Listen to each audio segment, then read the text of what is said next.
So hello, everyone, and welcome to the Climate Decoded International Educators webinar. This is part of the Access to project. And my name is Andrea. I'm from European Learning Center in Spain.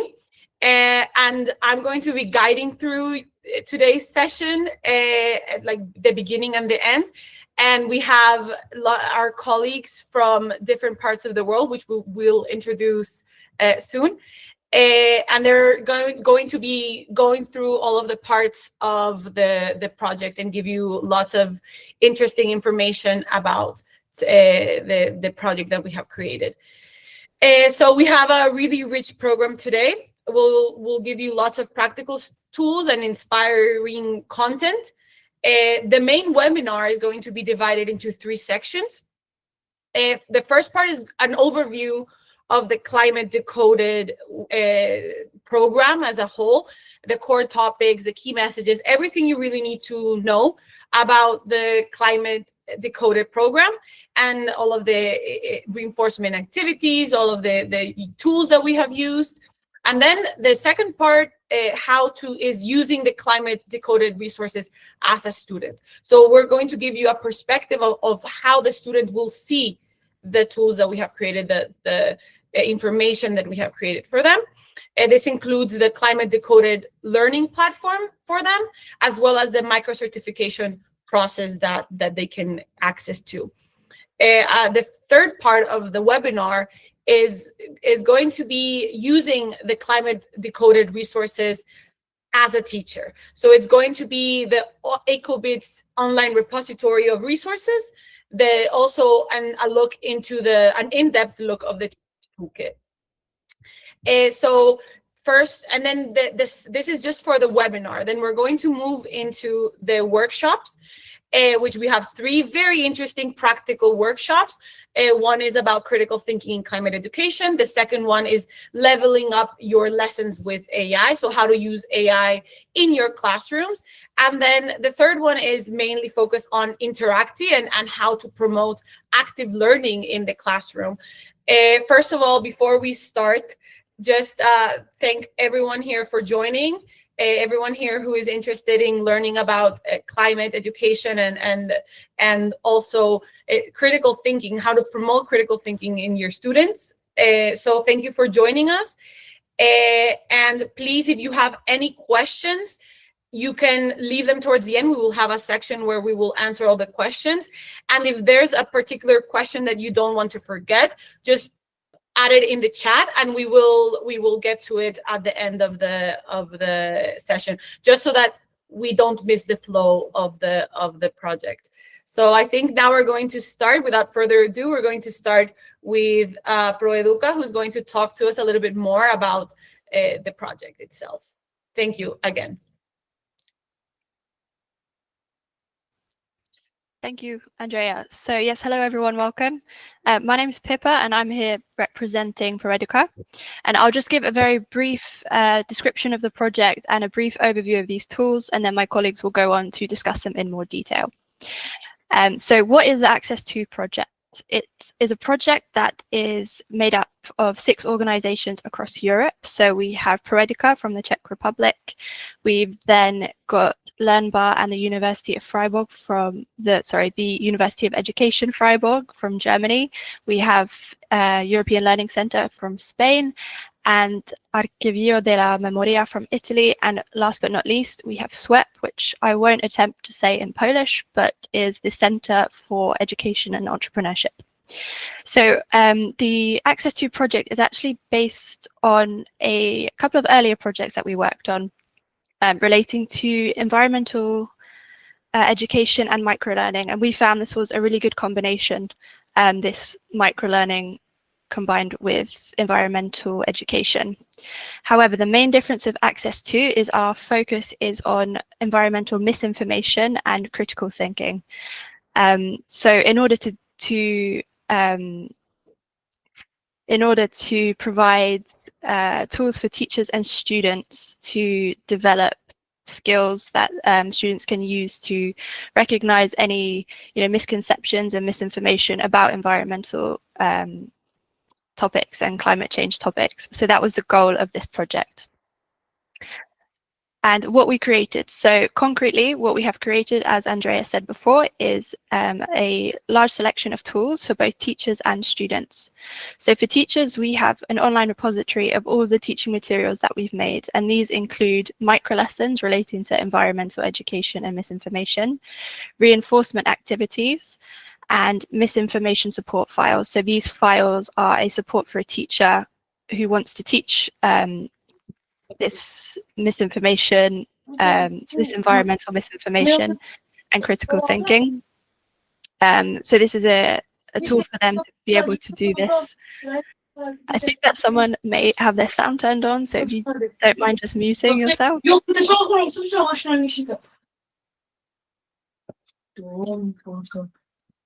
Okay, and then we also created a Teachers Toolkit on embedding critical thinking into environmental education. So this resource really goes deep into the critical thinking aspect and how to embed that into your teaching. And then finally, for students, we have the Climate Decoded online learning platform. So this is a resource that students would work directly with. So they can go through these same microlessons that we've created, these same reinforcement activities, but along the way, they earn digital certification badges. And we have also accompanied this with a guide for teachers on how to most effectively use this resource with students. So that's everything from me. That was just a brief overview, and now we will continue to go deeper into the separate resources created, and I'll hand over to my colleagues from LearnBar to discuss the microlessons. Yes, thank you, Pippa. I'm Peter from LearnBar, and I start by showing you how we selected the topics and key messages. And afterwards, I'll walk you through 2 microlessons to give you an idea of how a microlesson is structured. At the beginning of the project, a framework was created to organize the main areas of climate change. And the idea behind this framework was to make sure that all essential aspects of climate change were included, that everything was scientifically accurate, and that the topics followed a logical order. It was also designed so that critical thinking could be built in right from the start. The 10 core topics range from foundational themes like the greenhouse effect, causes and impacts, ocean systems, energy, biodiversity, and the role of society. So each core topic includes clear key messages, common pieces of misinformation, and a pedagogical focus to help students develop critical thinking skills. Once this framework was in place, partner organizations could freely choose which core topics they wanted to work on. Our choices were based on our expertise, our interests, and our teaching experience. This approach meant that each organization could contribute where they were strongest while still covering the full range of topics across the partnership. The structure also ensured that every core topic was supported by key messages, relevant misinformation, and clear educational focus. So before I introduce the first microlesson, it's important to mention that across the project, we use a variety of microlessons format. Those are videos, infographics, posters, comics, quizzes, and short activities. This variety matters because each format communicates the key messages in a different way and supports different learning styles. So on the next slide, the first microlesson I'd like to show you belongs to core topic 1, the greenhouse effect and global warming. The key message for this microlesson is mitigation and adaptation strategies can counteract global warming. And the misinformation addressed here is the belief that mitigation efforts like renewable energy are too costly and ineffective. This microlesson is presented as an infographic which explains the 2 main strategies in a clear and easily understandable way. This example shows you how a key message can be turned into a visual learning tool. And this is the infographic that was created for this key message. It was designed in Canva and visually introduces the 3 key strategies, mitigation and adaptation, using clear icons, contrasting colors, and simple examples. The infographic also includes a short myth versus fact element, showing the misinformation alongside the scientific explanation. Overall, it provides learners with a quick and clear impression of what actions reduce emissions and what actions help us adapt to climate impacts. And next, I'll introduce you to the second microlesson, This one belongs to core topic 4, impacts of climate change. The key message here is climate change impacts human health directly through heat stress and indirectly through air quality, disease transmission, and food and water and security. The misinformation addressed in this lesson is the idea that climate change is only about environmental changes and it doesn't affect human health. So for this microlesson, the key message was turned into a comic created using the Pixton app. Using a comic format helps students relate to the topic through characters and everyday situations. In this case, a student experiencing heat stress during a lesson. Here you can see a few selected panels from the comic. So these scenes show the main storyline. The student collapses in class during an intense heat wave, and the class realizes that the heat is directly affecting their health. At one point, a student even voices the common misconception that the climate change is only about the environment. The teacher then explains to the class why the misconception is not true. The comic uses an everyday situation to make these impacts relatable and to show you how climate change affects people directly, including students. And that brings me to the end of my part. I hope these 2 examples gave you a clear impression of how the core topics, key messages, and formats come together in our microlessons and how different approaches can help communicate complex ideas in an accessible way. Now I'm happy to hand over to Felicitas from Freiburg. Wonderful. So all of our microlessons come with interactive quizzes or activities. So after students have been given some information or facts in the first microlesson, then after that they can go on to test their knowledge in a quiz. We made these quizzes. I'm sorry, could you please turn on your microphone? Thank you. So we made those quizzes with the program Interacty. I can highly recommend that to anyone who wants to create also their own quizzes or activities for students. And as you might have seen, there will also be a workshop on that later on, so don't miss that. The idea of those quizzes is to really reinforce the learning. So we don't want the students to just passively read all the information. We want them to actively engage with those topics. And so after they have been giving some input in the main microlessons, then they can directly apply their knowledge in those quizzes. So there's high engagement in those interactive elements here. And also you get, excuse me, I think Verica Marco, could you please turn off your microphone? Thank you so much.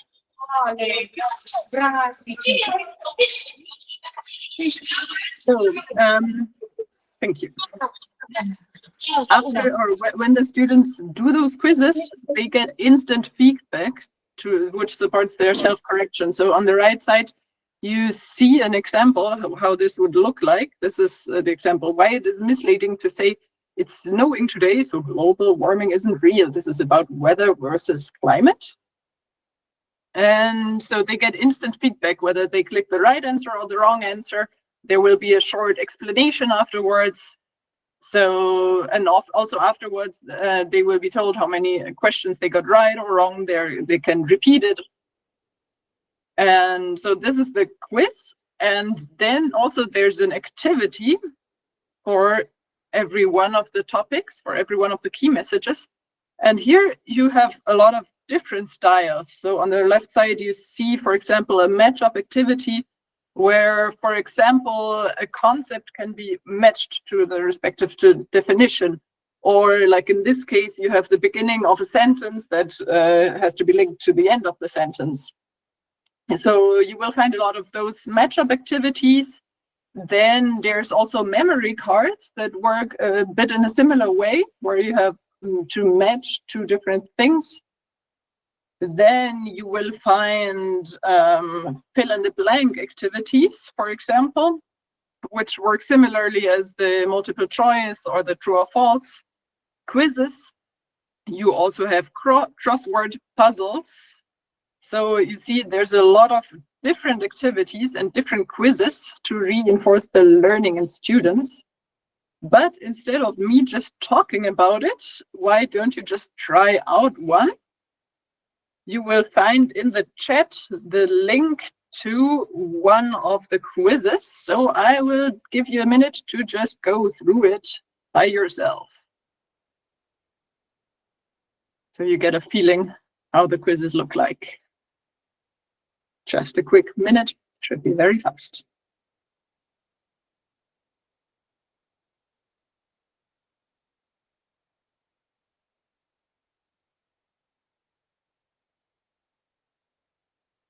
Let me know if there are any problems or issues.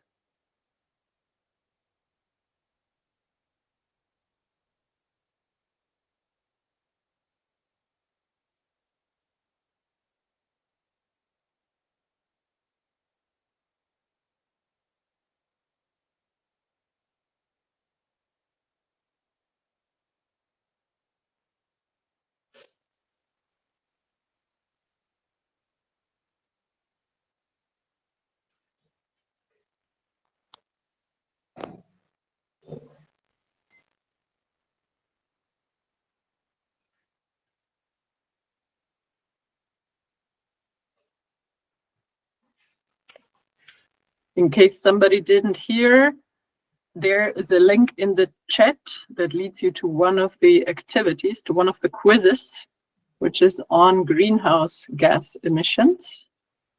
I think people should be finishing it. So I hope most people would be done with the quiz. So this was just to test it, to see how it looks like. So I would be interested in some impressions. Please be honest and give me a hands up if you did not know everything about the greenhouse effect. If you did not know that it is maybe not purely bad, please raise your hand. Okay, everybody knew everything? Okay, wow, there's very informed people here in our call. That's great. In case you did not know everything before, or even if you did, it's possible that not all the students will know this before. So just as an idea, instead of doing these quizzes after they have learned everything in the micro lesson, it's also a very good idea to start out with a quiz like this. So they might notice, oh, wow, there's something I had a very wrong concept about. I thought the greenhouse effect is something completely bad. And now I'm seeing in the quiz that this was actually not true. And then they will be interested in hearing more about this. And microphone, please. Please turn on your microphones. Everybody, this is very important, so all the people are able to understand. Please turn off your microphone. Thank you so much. Okay, I will continue anyways. So you see there's different ways. So either you can give the micro lesson first and then a quiz. You can start out with the quiz. But anyway, this is a very nice idea. Or a nice way for the students to actively engage with this content. And now following this, you will be given some general information on how all of our materials can be used for students.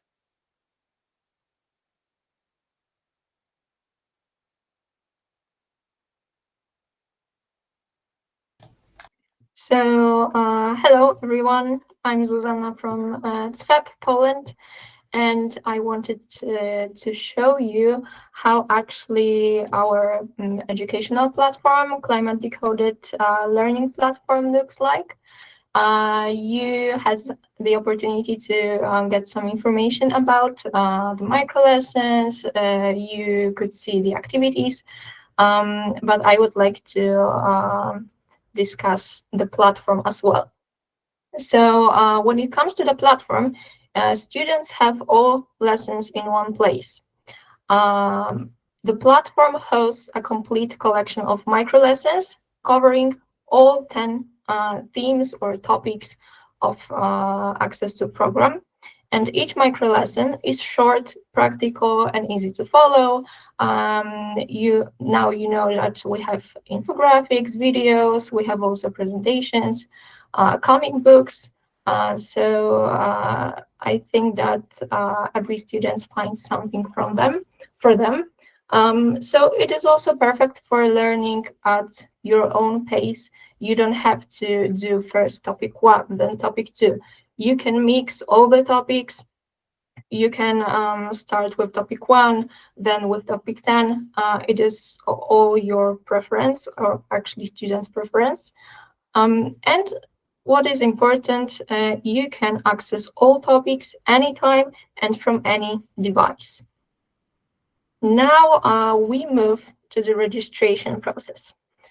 Registration is required, but we only need some essential data, such as your first name and last name, as well as your email address and country. And the purpose of it is that you can generate your certificate, or actually a student can generate their certificate. So that's why we need them. So to get started, the first step is to create your account. As you can see, you here have the link to the platform. And what is also important, you will see it on the next slide, is some information on how to progress. So as you can see on the left side, each topic contains a set of microlessons. And the set includes the microlesson itself, an interactive activity and quiz in Interacty, which you had the opportunity to try out, and also progress quiz questions, which are extremely important for passing the microlesson itself. So past progress quizzes will mark the set as complete. They will be marked in purple.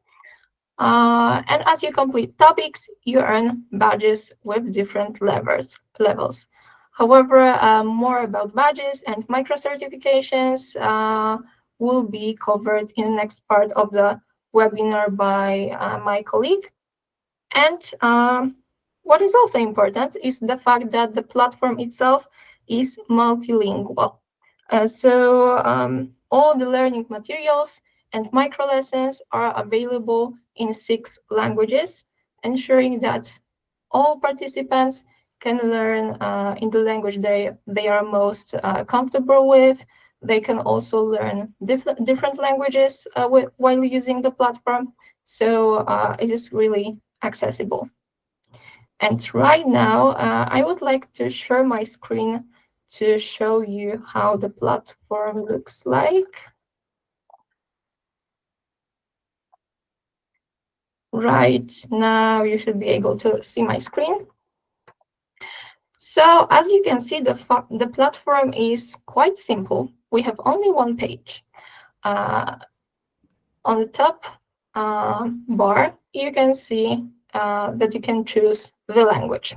So you have English, Italian, Spanish, Czech, German, and Polish. On the top of the screen, you can see the name of the platform and the button that shows you that you can get your certificate. However, we cannot do it right now because first of all, we have to complete all the topics to do so. We move below and you can see all the topics. Each topic has different graphic elements related to the theme of each topic. And you can also see the progress. So, for example, topic number 5 has been completed. Topic number 3 has been almost completed. We have 4 out of 5 microlessons done. So this gives an overview for a student of what he or she has still to do. I think I will try to show you one of the topics. Here you can see all the lessons within this topic, the greenhouse effect and global warming. As you can see, it has not been started. So why don't we give a try out and try one lesson? Here you can see the micro lesson itself. You have all necessary information and instructions on how to proceed. You can click on the micro lesson. If it is more interactive, it will pop out in another table. And you can see the micro lesson itself. So the core micro lesson. If we move back to the platform, at the very bottom, you can see that you can go to the previous lesson. And what is of interest for us is that we click next in order to pass the micro lesson itself. Here you can see one of the interactive activities done on Interacty. So here we have some memory cards with instructions. I will just show you a few of them so that you get an idea that it really does work on the platform. And then, again, we click on Next. And we have an interactive quiz, which you are also able to see. So if you click on the right answer, you can see the feedback.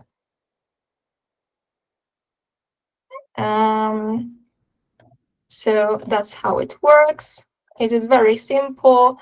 I think that most students won't have any problem doing it. If you marked it wrong, you can also see the feedback.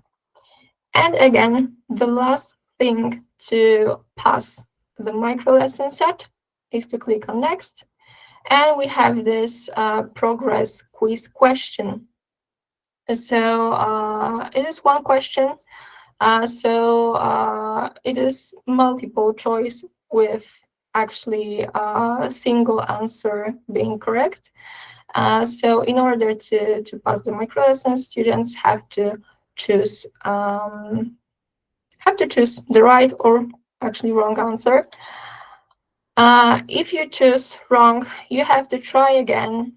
You can reload the page and try it out again. You can. What is also important is that if you pass the micro lesson and the micro lesson set is marked as complete, you can always go back to the micro lesson itself and get some more information, do all the activities or quizzes again.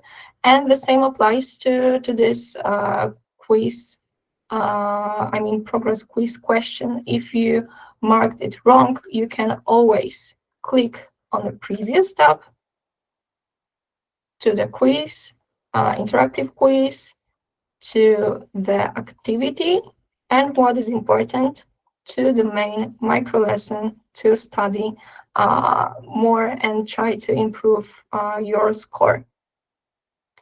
So quickly, if we go back and we go to the completed topic, you can see on the right side that all the lessons are marked in purple, which means that it is complete. And also it is visible on the left side. So there is actually no more, there's anything more to add because the platform itself is very intuitive. We wanted to focus on the fact that it won't be too complicated for students because we can have students with diverse digital experience, digital skills. So this is important that all of them can actually benefit and do everything at their own pace. So I think that that was all, and I think that now we move to the microcertification scheme.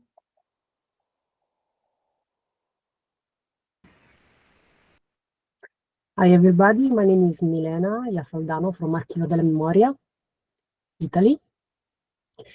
Yes, I will show you the microcertification scheme. Susanna just showed us the microcertification parts that include the digital microlesson for each of the 10 core topics, reinforcement activities, which is memory game, and 10 of end of topic quizzes, each with 8 questions. Yes, go on. Okay.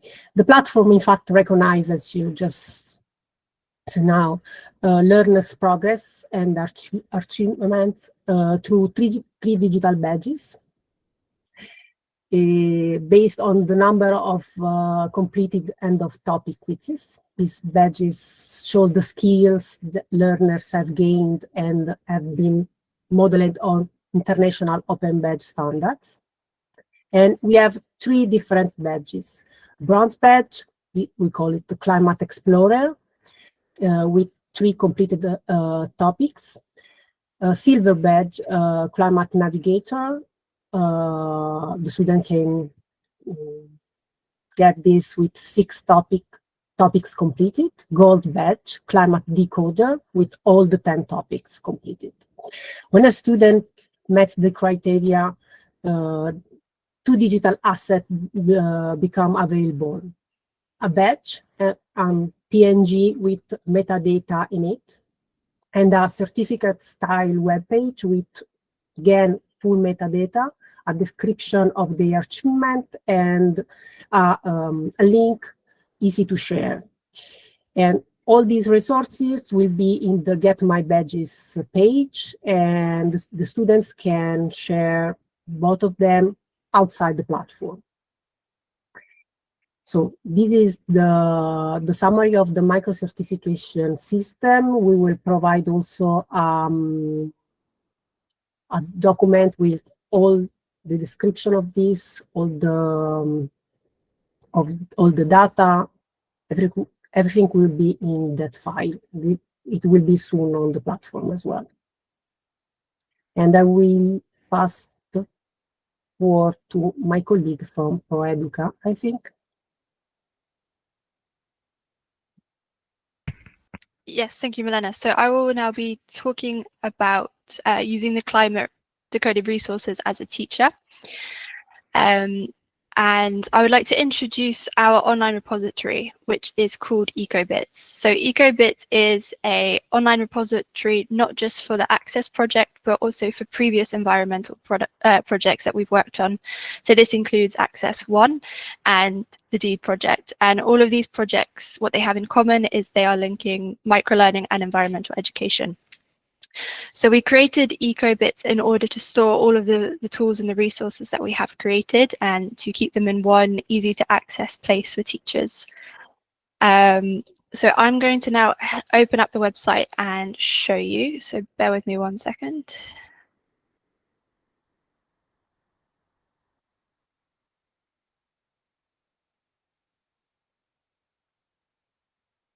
Okay, so this should now be, you should now be able to see the EcoBits main page.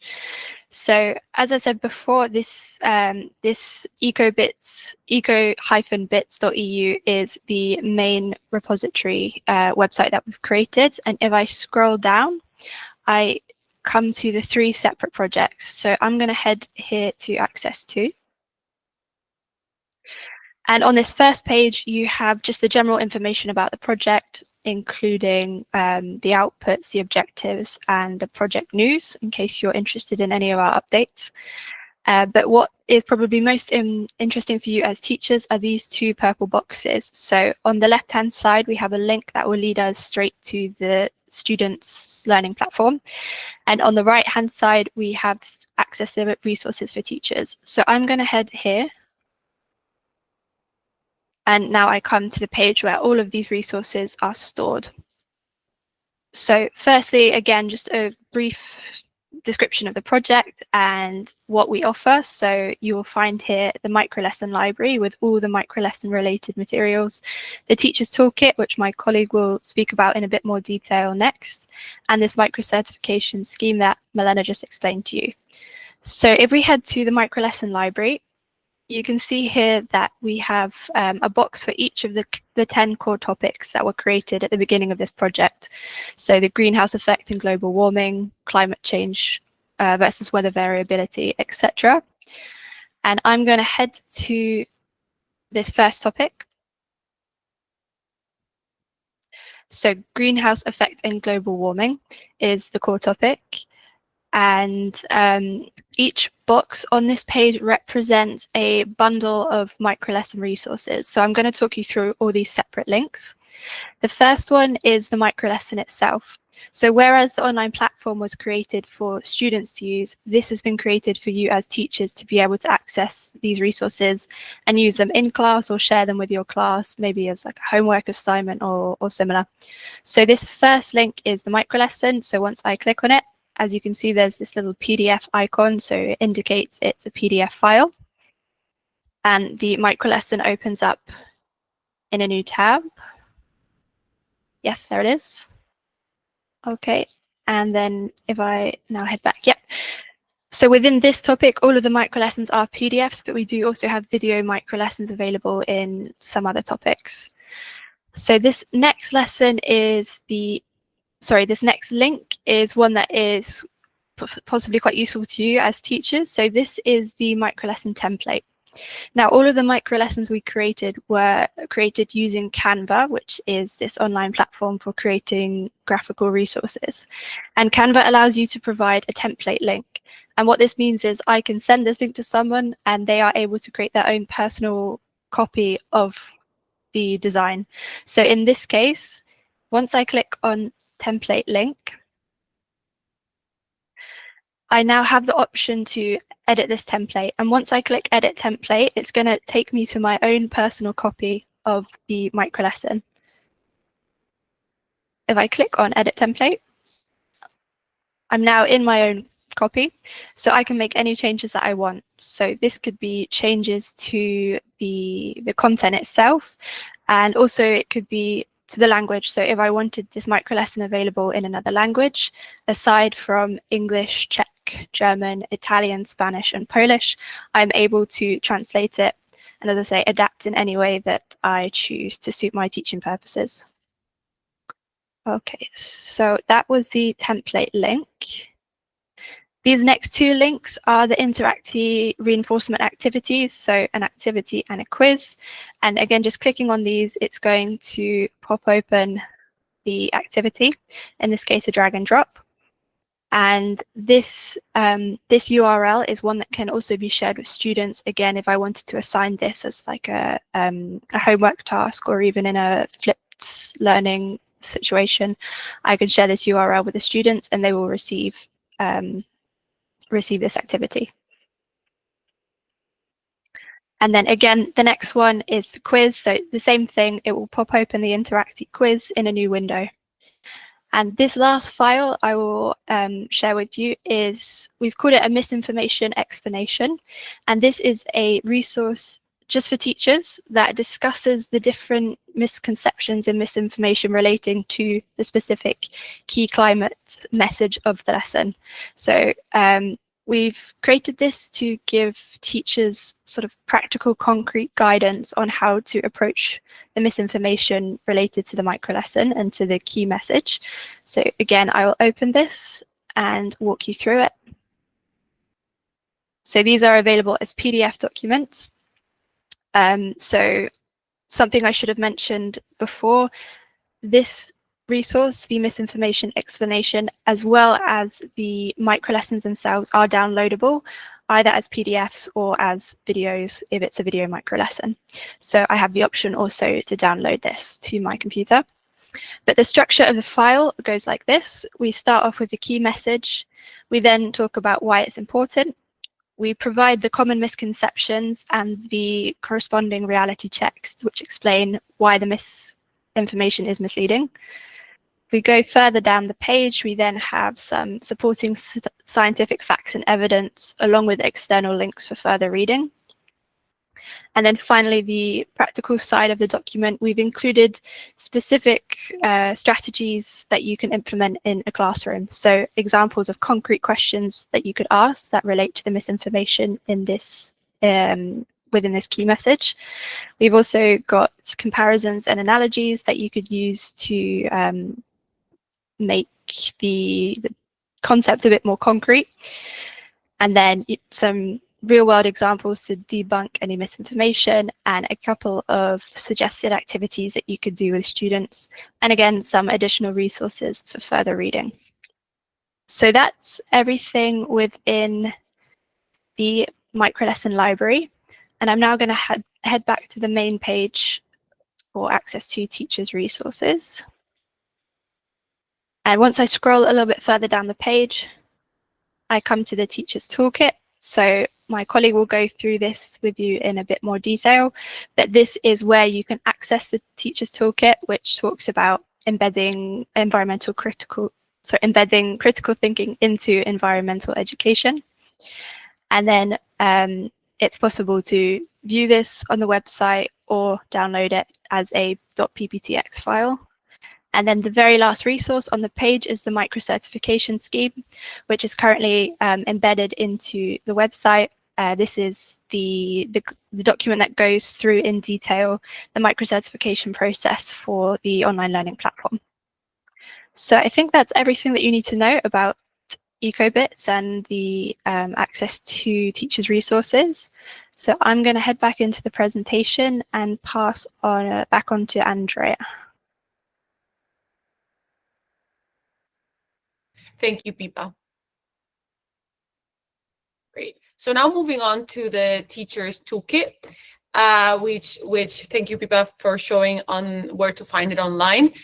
So this was designed for teachers to basically bring critical thinking into environmental situation and climate education, but in a way where it's centered in the classroom, making critical thinking also central in their classroom.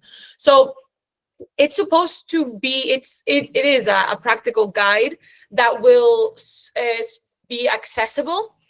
So it will be for all teachers that want to use it. There's ready-made resources, but it's also adaptable. So it can fit into any classroom. It can help you fit any of the micro lessons that we have created into the different classes that there are, if it's your geography classes or your or any classroom that can have a topic can be interested in climate change.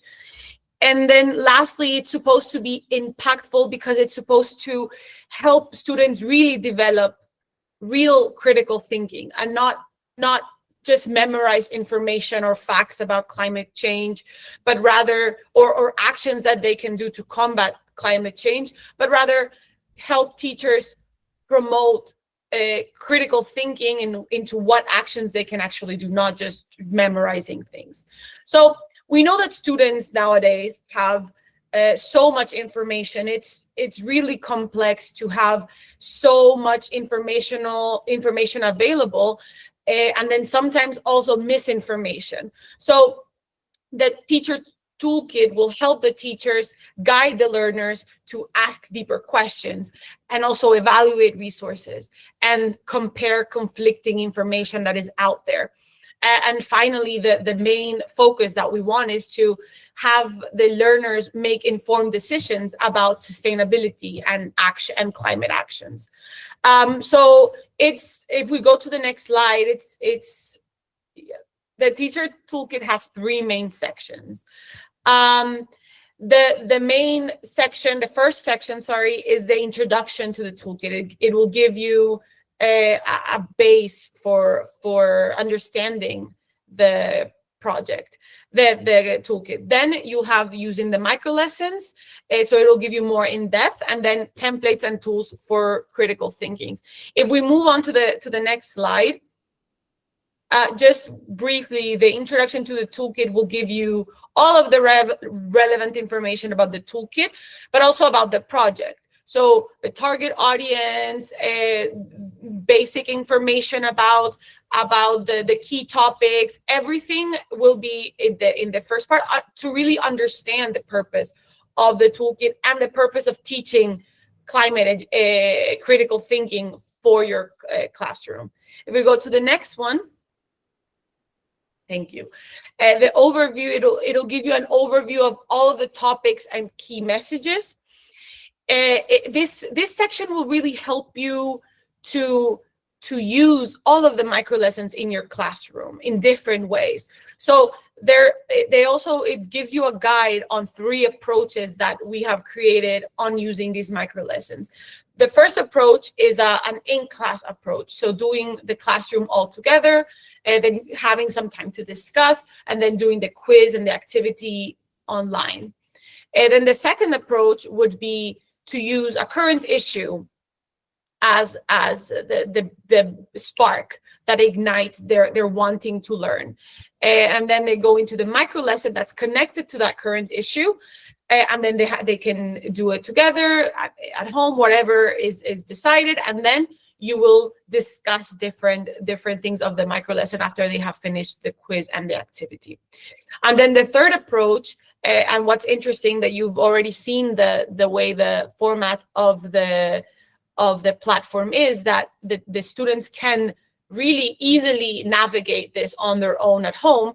So you can assign as teachers a certain micro lesson as homework, and then they will come back into the class already having done it, and you can use the in-class time to do a debrief. You can talk about what they've learned in the micro lesson, and also do an in-class activity or a certain something that will further make them reflect on the micro lesson and what they've learned within the micro lesson.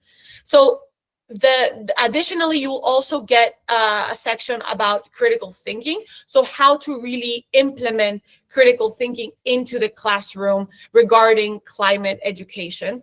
And then you will get the microcertification scheme that Pipa already showed is within EcoBits as well. Will also appear here.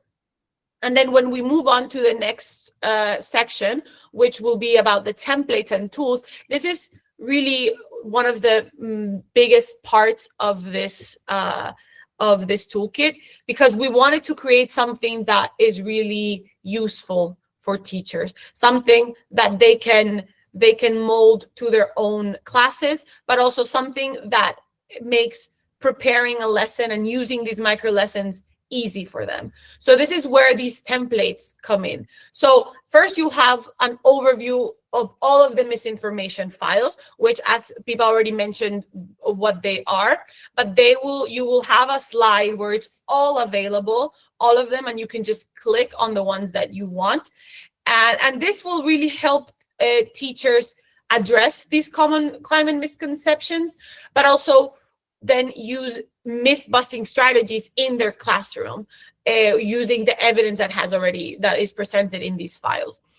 You also have a slide on evaluating conflicting sources, so how to promote this idea of evaluating the sources, because as I mentioned before, there are many sources that can sometimes even contradict each other, and so it's really important to teach students to evaluate in each source who is speaking, what evidence are they using, what interests might influence the claims that they're making inside these sources, and just before they just read something and assume that it's facts, really dive into the information that's inside. So it will give you a guide on how to do that, or how to promote this in your classroom as well. Additionally, you will find 10 classroom activities. We have previously mentioned that there are 10 topics. What we have done with these classroom activities is we have created 10 activities that are different. There will be debates, there will be different games or more practical games that can be used in the classroom. And there are explanation here, but also there's a lesson plan on how you can use this activity linked to one of our topics. So you can use it within any of the micro lessons within that topic. But also the important thing to note about that is that these classroom activities are just meant to inspire teachers as well. So even though maybe a debate is for topic 1, you can really grab the idea from the debate and translate that same concept into any of the other topics that might be relevant to your classroom. So these are just, we have done the lessons very, very thoroughly connected to the micro lessons, just to give you ideas on how to do it, but really they can be adaptable to anything that you need. And then lastly, the translating portion. It will have a view on how to translate your lessons, but also we have mentioned, I think we have already mentioned that they will be available, everything will be available in English, Spanish, Italian, German, Czech, and Polish. But of course, there might be need to use it with other students or in other countries, in other languages. So this toolkit will give you a guide on how to keep translation accurate and also age appropriate, and then how to check for quality to ensure that we are maintaining the same message, the same key message, and then how to adapt the content for your classroom. So not just translating automatically, but also how to really adapt what has been done. And I really, now if we can go back into looking at the toolkit, because I just want because we focused a lot on the visual aspect of this toolkit, because our main idea was for the toolkit to be a one-stop place where teachers could get everything that they wanted, that they could download and save into their computer and then use on the go whenever they needed extra information about these subjects. So clicking on start, it will be very intuitive. So already in the content you have an overview of everything, and you can just go clicking around wherever you want. So if we go, for example, let's go to the classroom activities. Let's start with that. So if you go to that one, you just want to download one activity. So you will have a very brief explanation of each activities, but then also you will see that it says full details, role playing or debate. So if you click it, it will give you more information on each activity. So what I explained before, the learning objective, what to do in the activity, what linked key messages can be used, and then the materials, tools, everything you need. So a very miniature, let's say, lesson plan. So the interesting and the useful aspect about this toolkit is that you can really have everything there have the general information, because I know teachers are very busy with the classes, but also preparing, and so we wanted to make sure that everything was first straightforward, easy, and then if you wanted more information, then you can click on learn more and get more information if you're interested in one particular activity. Or if we go back to home, Pipa, for a second, sorry. Yes, and if we click into the introduction to critical thinking, thank you. So for example, something that can be very useful, it's briefly explained here. Some teachers with this, they already know enough, but some other teachers might want even more explanation or want to explain more, so they can click in full detail. So this will be available for everything in the toolkit, because the main focus was to create something that will be fast to use, visual for teachers, but also with enough information that can be really useful for teachers. So I think from the toolkit, there's nothing else to say. It, as Pipa mentioned, it's already in the EcoBits website in English. It will be available in all the partner languages. So briefly, it's not. I don't think it's available yet, but it will be briefly. So in the so that's just with the closing of the toolkit. It's just meant to really make your life as an educator easier, bringing together everything, the micro lessons, the activities, all of the strategies, the certification, in a one clear teacher-friendly package that doesn't take too much time. And I think that's it for me. And if we go to the, so, and also for the first part of the webinar. So we just want to thank you, first of all, thank you to all the partners for their comments and their additions, and thank you for your presentations, and also thank you for all of the participants for your time here and your presence. We hope that it was very useful and very enriching. Before we move on, are there any questions? I know before there was a question about the certificate, and I just want to mention that the certificate will be available. We will show now an evaluation questionnaire that you can do, and that will automatically give you a certificate. Are there any questions in general about the project? Anything? I think we're very clear speakers. Thank you very much again. So before we move on into the workshops, you can take the time to explore the Climate Decoded platform, all of the access to resources. There are 2 QR codes there that will guide you to those places, and you can keep navigating it and using them, and we hope that they will be very beneficial for you. And if you can't attend, so now if we move on to the evaluation form, this QR will take you directly to the next slide. Oh, is my internet? Oh, there we go. Sorry. So we really want, we really appreciate your feedback. We really want the webinar to have as much feedback as it can. So if you can fill in this short questionnaire about evaluating this webinar, it will be very useful. We have also sent in the chat the evaluation form link. So please either use that link, or the QR code will also take you to that. If you can't attend the workshops, please fill the evaluation forms now. But if you are going to stay for the workshops, then you can just fill the evaluations at the end. That way, because the workshops, everything is in one evaluation form. I think the evaluation certificate will be emailed to you after we have the evaluation form.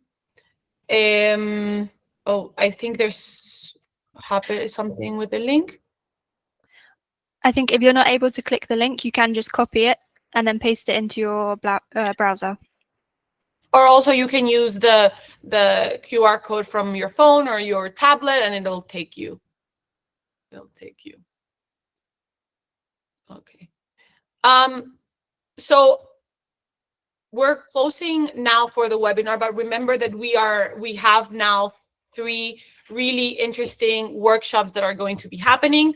We're going to have a short 5-minute break before we start on the workshops. So please take this time, if you can, to do the feedback form.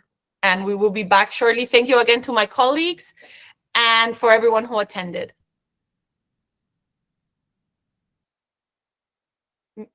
Milena? No, it was an error. Sorry. I will send the link again, just in case.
Yes, please. If for some reason you can't just click on the link, copy the link and paste it into a new tab, and that might work or will more likely work. Copy. So I can copy the link. I try, but I can't. Okay. Can you, the QR code isn't working either? It's not available. It doesn't work by the phone. I'm in the car. I can use another laptop or PC.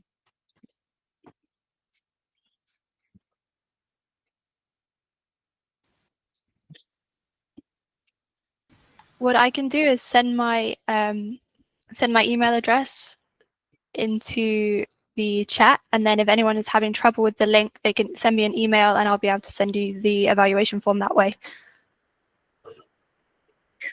Yes, please. This could be a solution. I also tried to click on it and it worked for me, and it probably worked for most of the people, but some computers or mobiles could be blocked for some reason. So I'll just add my email. If anyone has trouble, send me an email and I'll be able to get you the link. It will be still, the evaluation form will still be available after the webinar. So there's no pressing time limit on this one.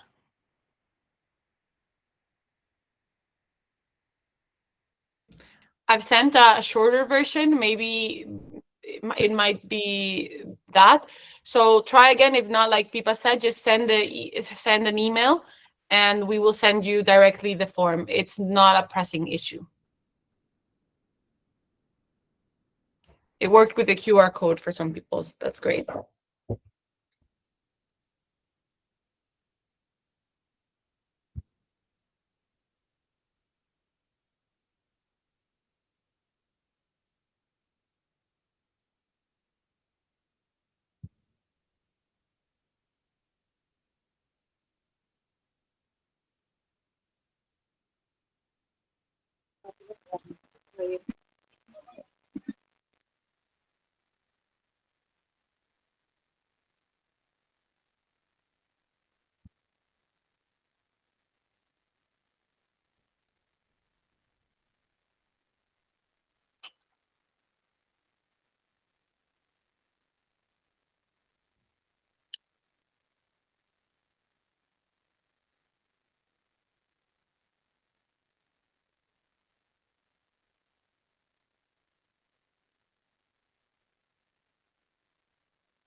Okay, I think we can start with the workshop now. For those sending the emails, just please try to copy the email from Pipa and send an email to her. If she doesn't get to you, then please send an email. It might be easier that way if you can't get the feedback, if you can't send the feedback. We will also deal with the feedback at the end of the workshop sessions. So we will go back to it. So don't worry if you can't do it now. That way we can begin the workshops and stay on track of time.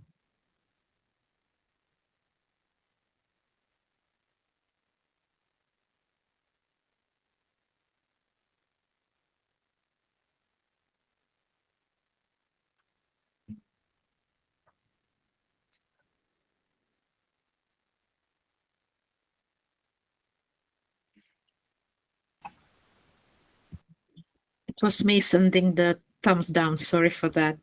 It was unintentionally done. Okay.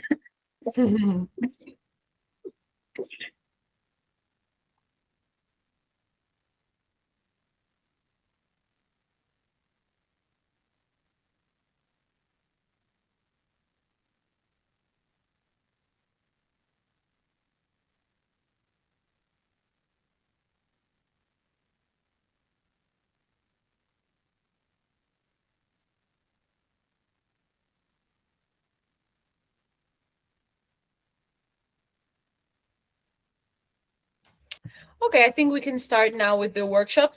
Thank you very much for everyone for staying. Well, the first workshop is going to be led by Felicitas, and she has created a very hands-on and interesting workshop about critical thinking in climate action education. So enjoy the session, and at the end, and we'll have 2 more sessions after that. So please stick around and enjoy your time. Thank you very much. Hello, welcome everyone to the first of our workshops, which is on critical thinking in climate education. You have already heard this a few times today, critical thinking. So you might have thought, okay, what is this actually? Like, it sounds kind of important, but how do I do that? How do I include that in the classroom? What is that? That's what we will be talking about. What is it? Why is it important? And how is it already included in our micro lessons that we presented to you today and that you see on the website? But also, how can you teach this beyond the micro lessons? How can you teach critical thinking in the classroom? So let's jump right into it. Next slide, please. Let's do a little activity to change your perspective. I would ask you to read the following statements, the 6 statements. Please read them carefully. I hope everybody can see it.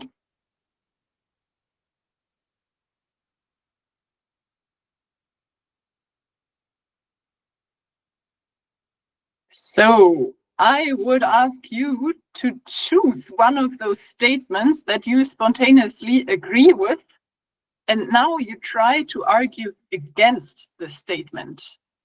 Okay? Just take a minute. I would be happy to read some of the responses in the chat section. But you can also just do it for yourself in your head. Just choose one of them and then try to take the other perspective and argue against it. If you would like to comment in the chat section, just write the number of the statement you chose and then add your argument against it.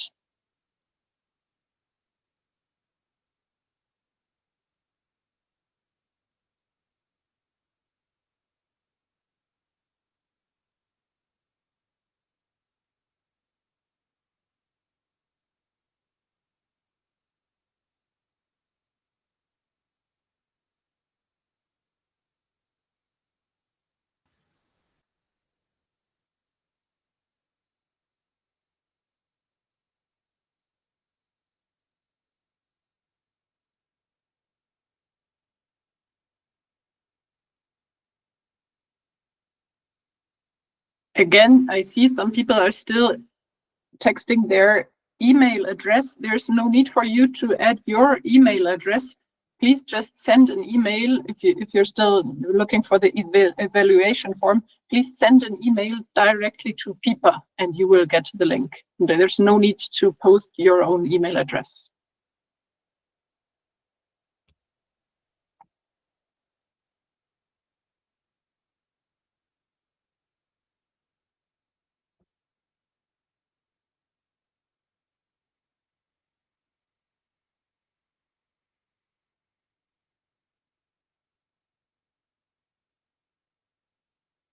Okay, I will just give a little moment longer, but actually this is meant rather as a teaser. So while people finish typing, just a few words how you can use this if you want to use this, for example, with students, because this is actually a great exercise that works with students as well as with adults.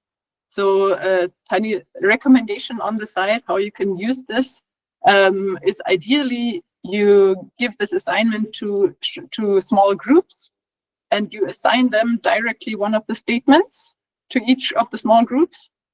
And then you give them some time to think about an argumentation against it and prepare, for example, a 1-minute pitch to argue against this statement. But also please give them either background material or the possibility to do some research on that.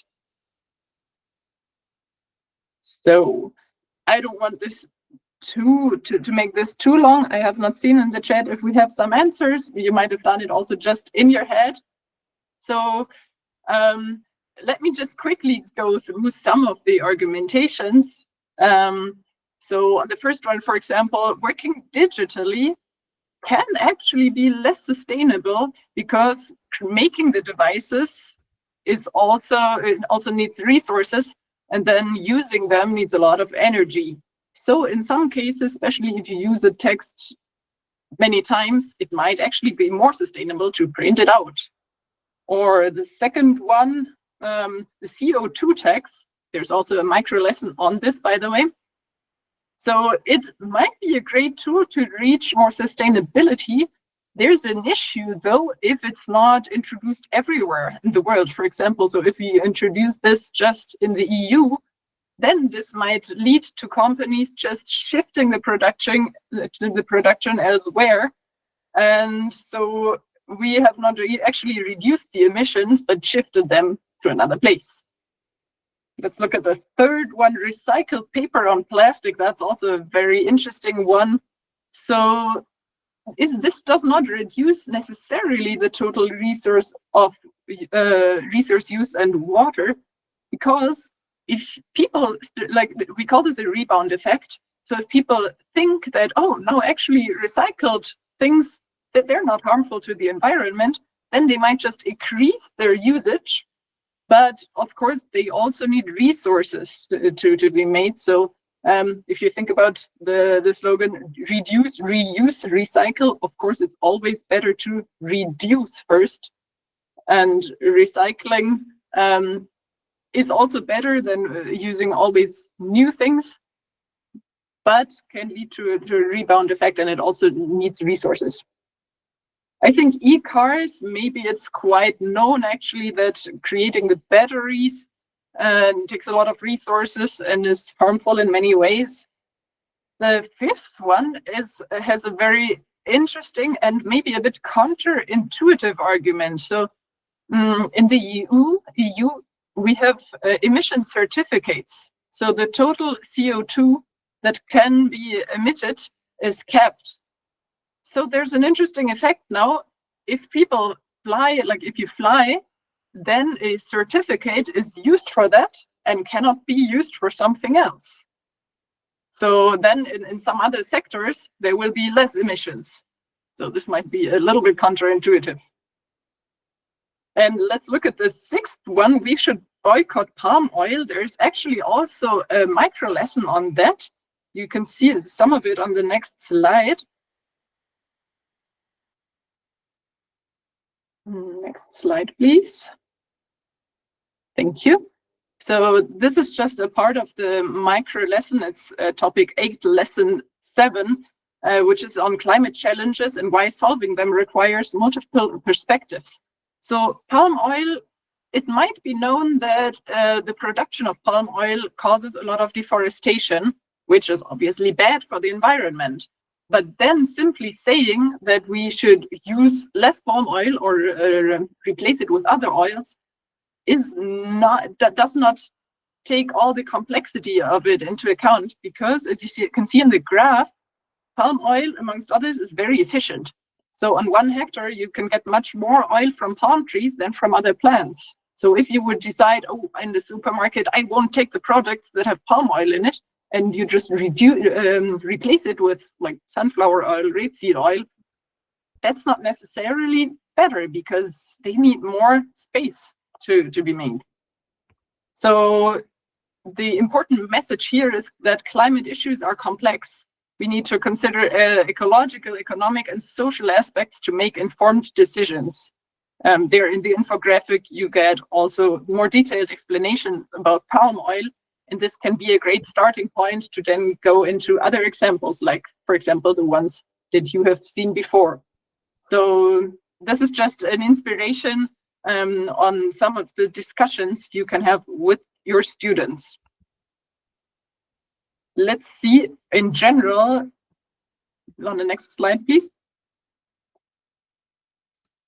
So what is critical climate thinking? Let's talk about it directly. What is this actually? So the important thing you've heard it before, it's going beyond memorizing facts about global warming or CO2 levels. And instead of that, you want to consider different perspectives and understand complexities. That's what we just did in our examples also. This is very important, not to simplify matters, but to understand everything. And also questioning assumptions. So this was our major approach when we created our microlessons, actually, because every one of our microlessons, every one of our topics is based on potential assumptions, wrong assumptions, or misinformation that students might have about the specific topic.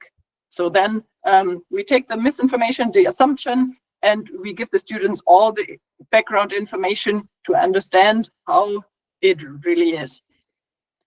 Part of this is also being able to evaluate evidence and sources, to analyze arguments and interests, and to reflect on values, trade-offs, and uncertainties that might play a role in many of these topics.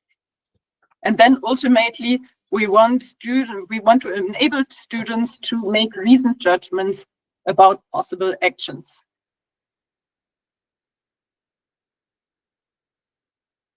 For this, it's absolutely necessary to also discuss with students. So I think the microlessons are a great starting point, but after that, you as teachers, you come into play, and it's very important for you to discuss also with the students. But discussing, what should we actually discuss, or what should we not discuss? So here the question, for example, are humans impacting the greenhouse effect? That's an example of a question that's not really up for debate, because there's facts. Yes, we know that humans are impacting the greenhouse effect. So in this case, that's why we also have the microlessons. You need to answer the questions with the facts. So discussing is not about just debating opinions without background knowledge, without the facts. So if there is a fact, we don't discuss the facts. What we want to discuss are actual controversies. So controversies, for example, about actions, about policies, about solutions. Let me give you some examples. So one question that would be great to discuss with your students is a CO2 tax a fair and effective measure? Or how should costs be shared across society? Or also, who has more responsibility to act? Individuals, companies, or governments? So for all of these, you will find microlessons that go with this topic. So for example, you can take the microlesson as a starting point and then dive deeply into the discussion with your students, because the important thing to know here, in this case, with these questions, there's no right or wrong. So that's the important point here. There's advantages, there's disadvantages, there's not necessarily one correct answer. So that's why we want to discuss it with our students. Okay, next slide, please. Okay, let's talk about why this is so important. What happens if we teach something about the climate, but we don't do it with critical thinking? So there's a few risks if you don't take this into account. So one possibility is that without this, there will just be passive acceptance of facts without reflection. So you just give them facts, and they just take it in, memorize it, but they don't really reflect what's behind it or what the impacts of those facts are. Also, moralizing instead of understanding, this is dangerous. So if you moralize, you say you should not eat more meat, you should not take the car, this does not necessarily have the effect you want. So if you say this, then students are very smart, so they will know which answer you are expecting. So if you ask them what should we do, and they will definitely answer, oh yes, we should eat less meat, or we should not take the car. But if you only approach it from this moral side, then you might not actually get the effects you want. So this plays into climate fatigue, because oftentimes when you talk to students about the climate change, they might have heard it before. Like, I don't know, it depends on the country. Maybe in the schools I know, they have heard it before. So there might be also a climate fatigue or resignation. So you see the iceberg example here. Let me tell you about an example, something I've seen in a school with students. So somebody was teaching, was going to give a lesson about climate change, was very motivated to come in and to change the world. And so they started out with this image of the ice bear, and the students just saw it and were like, oh, not again. So this is obviously not what you want, but this is what can happen. So it's very important to take into consideration, first of all, what they already know. Like, you know your students best. So also this is why we created the materials in a way that you can choose what fits your students. So if there's some topics they might have already seen before, of course you don't need to do that again. You choose the topics that work with your students. That's very important. And yeah, so you want to avoid over talking or just like loading all the information on them, and instead make them think about it and also think about solutions. So this takes me to the last message I would like to give you. So what we want to do is build real understanding, and also we want to empower hopeful action.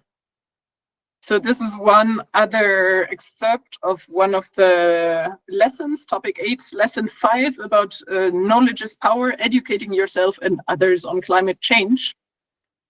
So climate conversations can be difficult. You might know this from your own experience. So often you have people that are somewhere between two extremes, or sometimes at one of the two extremes.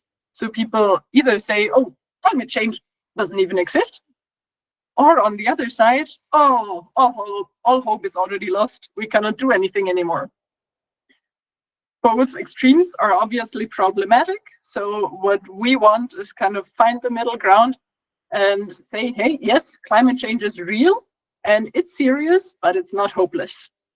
Which is also why in all of our micro lessons, in the end, we have some call to action, something very positive. And that's also the last thing I would like to give to you, is to remember to stay positive, stay solution oriented, and not just talk about everything that is bad out there, but about what we can do and what we should do. And that is it from my side on the critical thinking. Thank you all very much for listening, for your attention. And now I'm very happy to announce the next workshop after maybe a little break of a few minutes, which will be with Lucy on Level Up Your Teaching with AI. Or if there's any questions, please feel free to ask.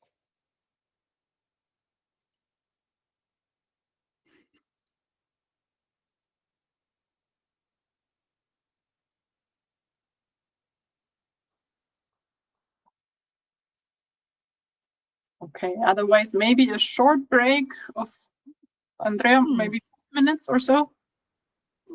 And we can if Lucy feels prepared, we can start already. If not, we can give a couple minutes. Oh, yes, we can start. We can start. I'm not sure if we are up to the schedule. Pippa, was the beginning of my session? What was the time of it? We're quite ahead of schedule. Okay, but I would maybe we should go straight on. I think we should go. I may be a little bit longer because I didn't have time to measure exactly of how much time I need for my presentation, and I tried to cut it as much as possible because there were only 20 minutes allocated for my presentation, but I have a hunch that it will be slightly more, but I will be brief anyway. So I would prefer to start. So Pippa, is it you who will go through the presentation, right, for me? Okay. Okay, so hello everyone. My name is Lucy Brzakova. I'm the manager of ProEduca, which is the leader partner of this project. And apart from being very much interested in environmental stuff, I'm also a big fan of AI and how to utilize it for us as teachers. And not only us as teachers, but us as humans. And I have been following all the news and all the up-to-date information since the very beginning. And today I would like to share some of the most recent findings or information with you, because it's really a sphere. This is an area that is immensely interesting and changing every single second. So I could not even prepare my presentation ahead. I don't know, 1 month ago. I just did it, I don't want to say this morning, but during the last couple of days, because really information that I'm going to share, some of them are just very, very new. So let's begin with the first slide. I'm not sure if you already realized this, but it has been 3 years already since the very first version of ChatGPT appeared in a form that was accessible for all of us, for teachers, for common users. And we all, during these 3 years, have gained some personal experience. Well, we here are mostly teachers, and we may have noticed in most European countries that there are already some national, or let's say semi-national programs on the national level that educate teachers about artificial intelligence and about the wise and useful use of it. But European Union does not yet regulate it uniformly for everyone. So let's go to the next slide. And let's say why the role of the teachers is so much important, so very important in this process. Because without teachers, no AI revolution in schools could be possible. It requires your very active involvement in this process, because artificial intelligence is fundamentally transforming entire approach or nature of learning and work of teachers, and not only teachers, everyone. And, you know, students are also included in this, and they are probably progressing much faster than the teachers, so teachers really need to keep track on things that are happening. When it comes to equality of students' opportunities, it's also at stake with the AI presence, because it affects the labor market very much, and it affects everyone's performance very much. AI is a thing that can be very easily misused at work, at schools, at many other places. So it is a matter of ethics, of privacy, of safety that we need to consider. And we as teachers, we need to teach. This is us who is obliged to teach our youth, our children, to use these tools wisely and reasonably. Let's go further. So let me ask you a question now, and I would like to ask you if you have answer on my question, because I wanted to use Mentimeter to collect all your answers, but since there are many more people than we expected here, and my subscription to Mentimeter is only up to 50 people, luckily, I cannot do it on Mentimeter this time. So let me ask you, Pippa, can you switch to the next slide, please? And there is a question for you. Is there anyone here who uses artificial intelligence for work every day If you agree, just click on thumbs up.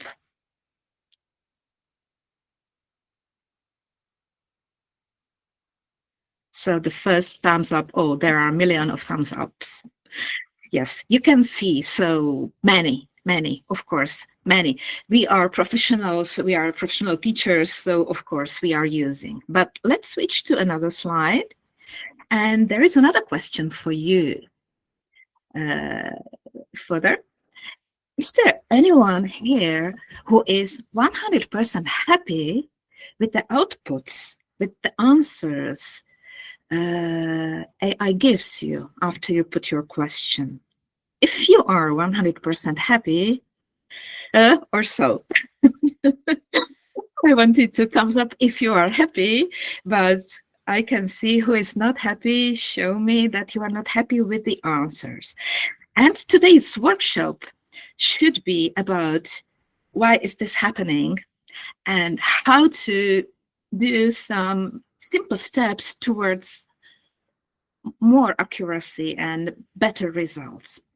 Let's go further, Pippa. Please, can any of you who is now here and follows my questions, could you please specify why you are not happy? What is that problem? Put it in the chat, please. I would like to see it written.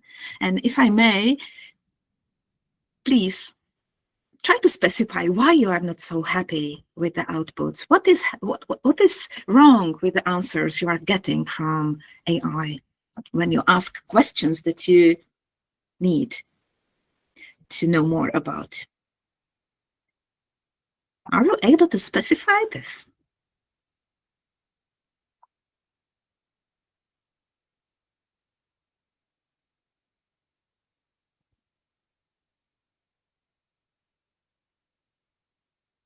I can't see in the chat if anyone is typing. And I'm really curious if anybody dares to share this. What is it that makes us unsatisfied with what we get from AI?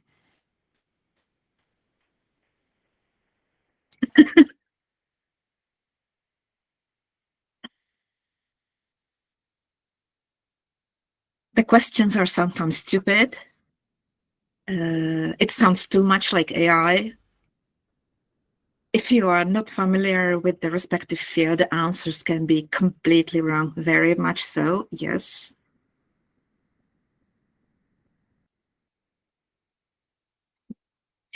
Basically, if I waited a bit longer, we would probably get these answers in various forms, but you very much hit it, how we say it in Czech language, where you hit the nail on the head. I'm not sure if it does sound good in English, but there are more answers. Let's say AI sometimes make things up that are not true exactly. Artificial formulations that don't sound like people exactly. Images are sometimes surreal, irreal. So yes, language is unfamiliar, cold, and human. Exactly. So let's go further on the next slide, and I will show you exactly what is happening there. So these three, I will show you these the most frequent problems that teachers, but not only teachers, everybody has when working with AI. First is that AI simply does not follow your instructions, which is incredibly frustrating because you want something, you specify your question, you specify your demand request, and you want good answer, and you rely on it because it's your best friend who always understands you and will give you the answer, but it does not. Another reason why you are not happy is that the answers are too general or too superficial. They are just do not go to the point. And if you are someone who needs to write an article or who needs to write a project, you may realize that your project is not accepted because the evaluator says that, oh my God, this project says nothing. It doesn't specify anything. Everything is just too general. Anything is just, so much of fluff. But the answer really doesn't answer what you wanted, and it doesn't sound good. And the last reason why you are not happy, and I can see that in the chat this appeared a lot, that the language is unnatural or too technical. Simply, you can tell immediately it's not a human who made this text. It's, ChatGPT. Among my colleagues, we made many jokes about the language of ChatGPT because it uses some funny words and it keeps repeating these funny words. And if you see in the text that something is, people help me, something is, now I forgot this one word, if something is meticulously crafted. This is something, if something is meticulously crafted, you immediately know that it must have been produced by ChatGPT, because a person would never say such a word, something meticulously crafted. And you could have seen this expression in multiple texts that you stumbled upon during the last 2 or 3 years since the beginning, because people could not know how to pay attention to these silent details that makes the difference, that make the difference. So my role here today is to show you some very simple things that you could do to overcome these basic things and to get the answers from the artificial intelligence that wouldn't sound unnatural or too technical, that wouldn't be full of fluff, that would go directly to the point, and that would satisfy you, would give you the actual answer, what you actually wanted from it. Let's go further. So,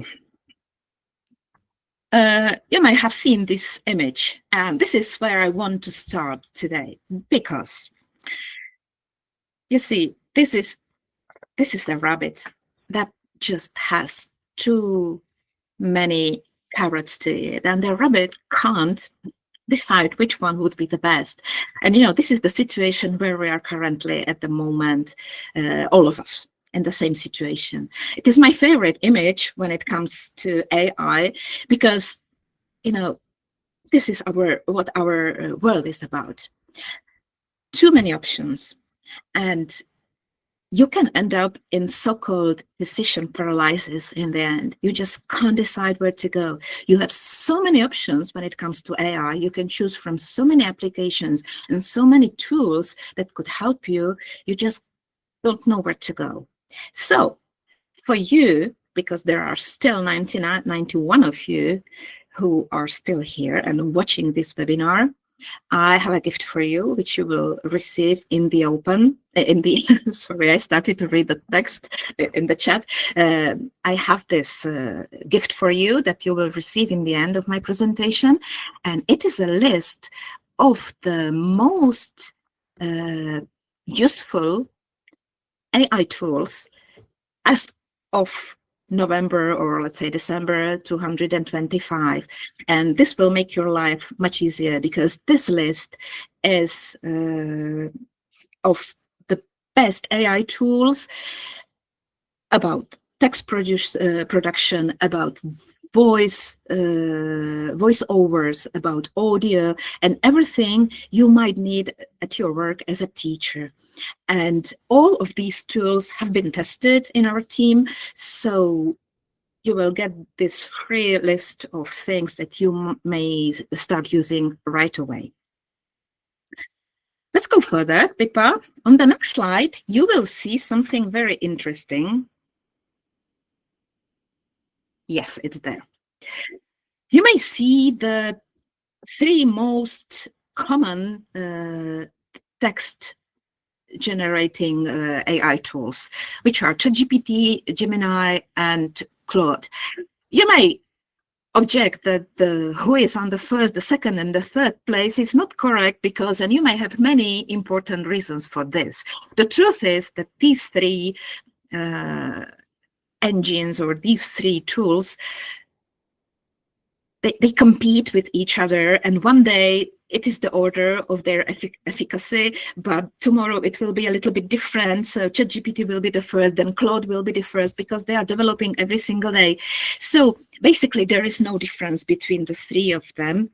Maybe today, as I will speak more about ChatGPT because it's the one you are probably using the most, but everything that I say today applies to all three of them.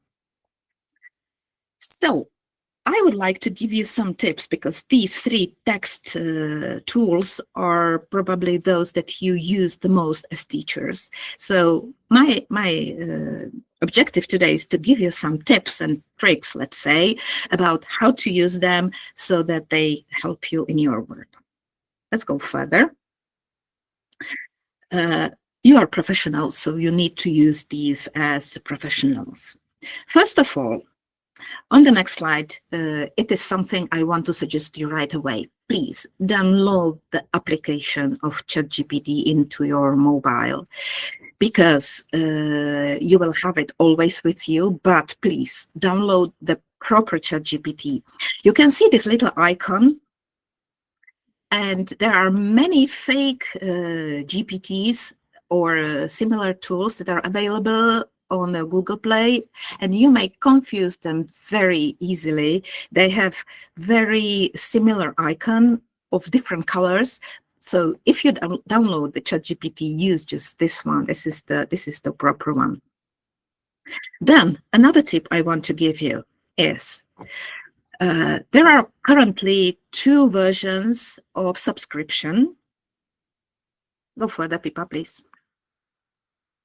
There are currently available two different versions of subscription. One is for $20 and another one is for $200.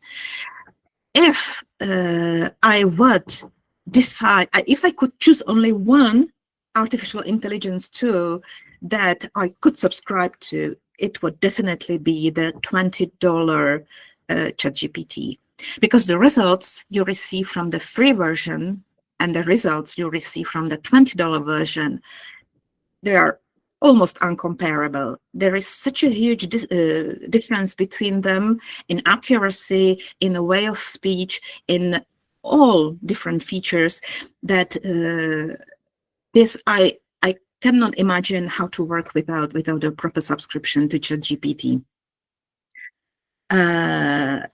But what I would like to suggest you next is that even if you have your ChatGPT, which is free, which is fine, on the next slide, you can see that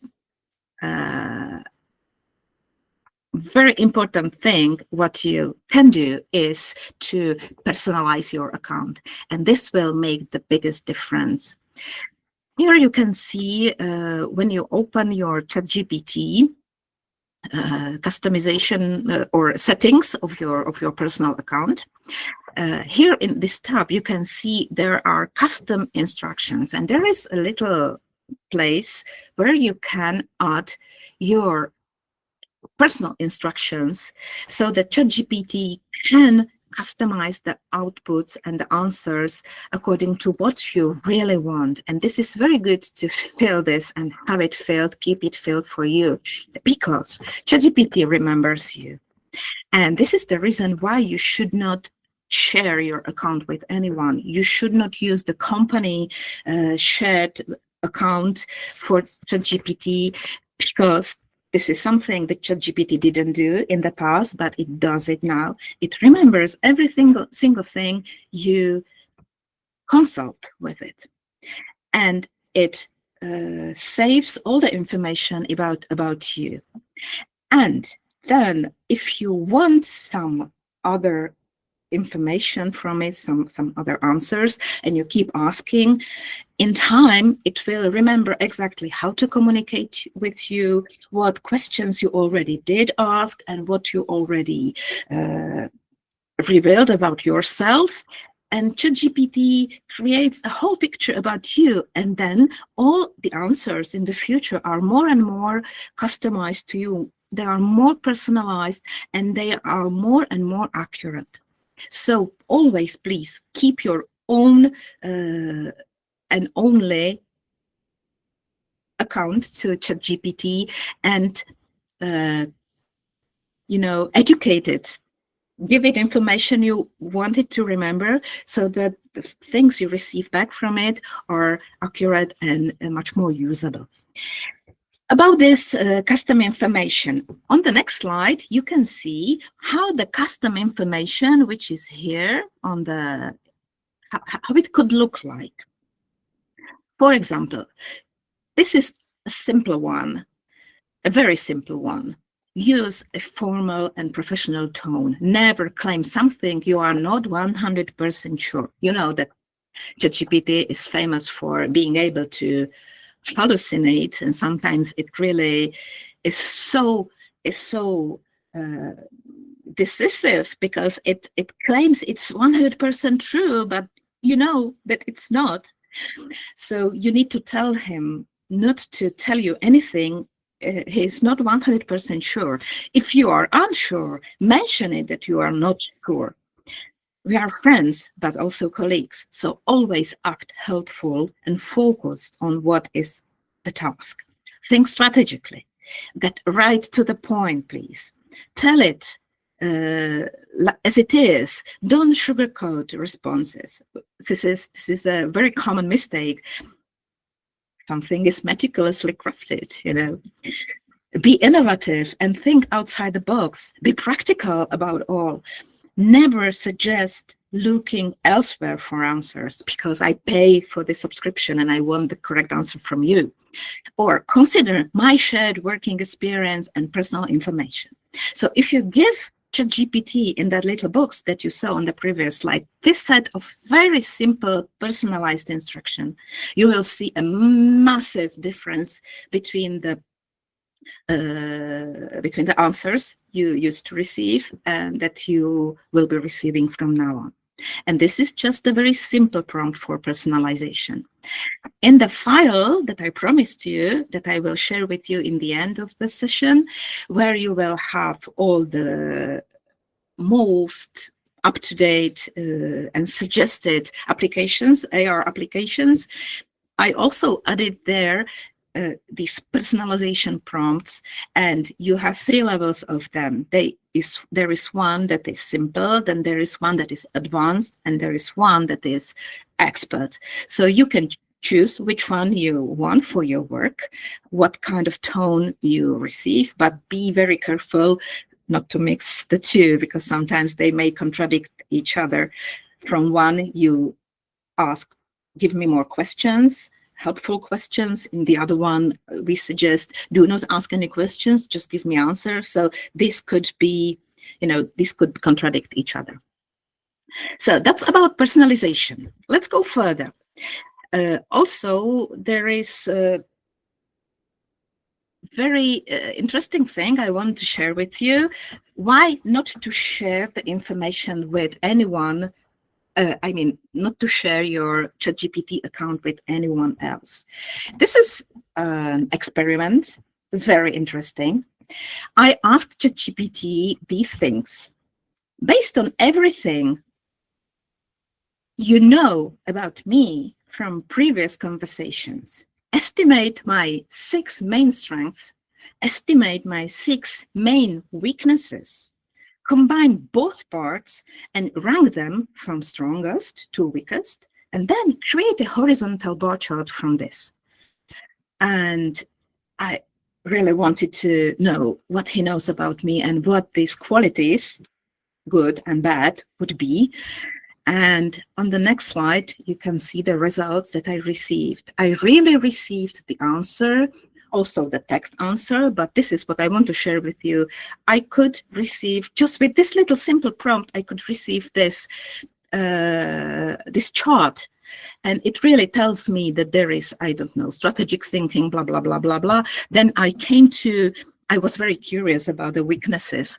And this is something I really needed to hear from ChatGPT, because when my colleagues told me, I didn't believe them, that perfectionism and high self-demands and demands on the other and the team that could even slower my work and you know, the peace among the team members.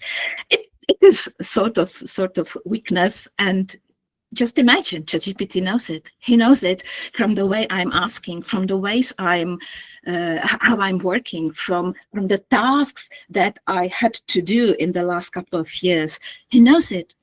He knows it, and this is an opportunity to look at your profile. Of course, you can do the proper test, because this is just an estimate of the AI, so you don't take it 100% seriously and as something that is 100% valid, but still it gives you some feedback on what you do, because when you are trying to work with ChatGPT, you are rarely you never pretend. You really try to be yourself when you are asking questions. So he really gets the point, and he learns you. On the next slide, we can now I'm going to give you, yes, the next slide is the beginning of the session, where I want to give you some more suggestions. Those will be very swift, but very practical. First, build your own AI privately. Then, role play. It is very important to give a good prompt to ChatGPT. So tell him, please ask X as the ultimate expert in, then you specify the role, and deliver this task to me, and you specify the task. You need to give him a role, because when you give him a role, then he talks from the perspective of that person, of that expert. And you will see the difference between the question when you ask just randomly without giving a role, and after you have given the role to ChatGPT. These are just little examples of what the roles and tasks could be, but try it. This is a game changer, really. Also, never forget to say please and thank you. There are many rumors and many funny stories about it, but there was also a research that shows that when you are polite, artificial intelligence gives you better answers. So it is also helping to the entire process. Let's go further, Pippa, please. Another thing that I want to suggest to you is, the first page. The biggest resistance we feel at any task, at any work, is that we feel anxious about the first page. What I mean by this, we just don't know where to start. And this is what ChatGPT or any other AI of this kind is the best for, to use it as a colleague, as a peer to brainstorm. Because it gives you the best and the widest options of the variety of the possible options. This is where you need to start. Brainstorm with it. And after you get all this wide range of possible ways to go, choose one, and then you do it yourself, because of course you have to do it yourself. You can't just let AI do everything for you, but use it as a best peer for brainstorming, because it never forgets any possible option that if it exists, ChatGPT will give it to you. Let's go further.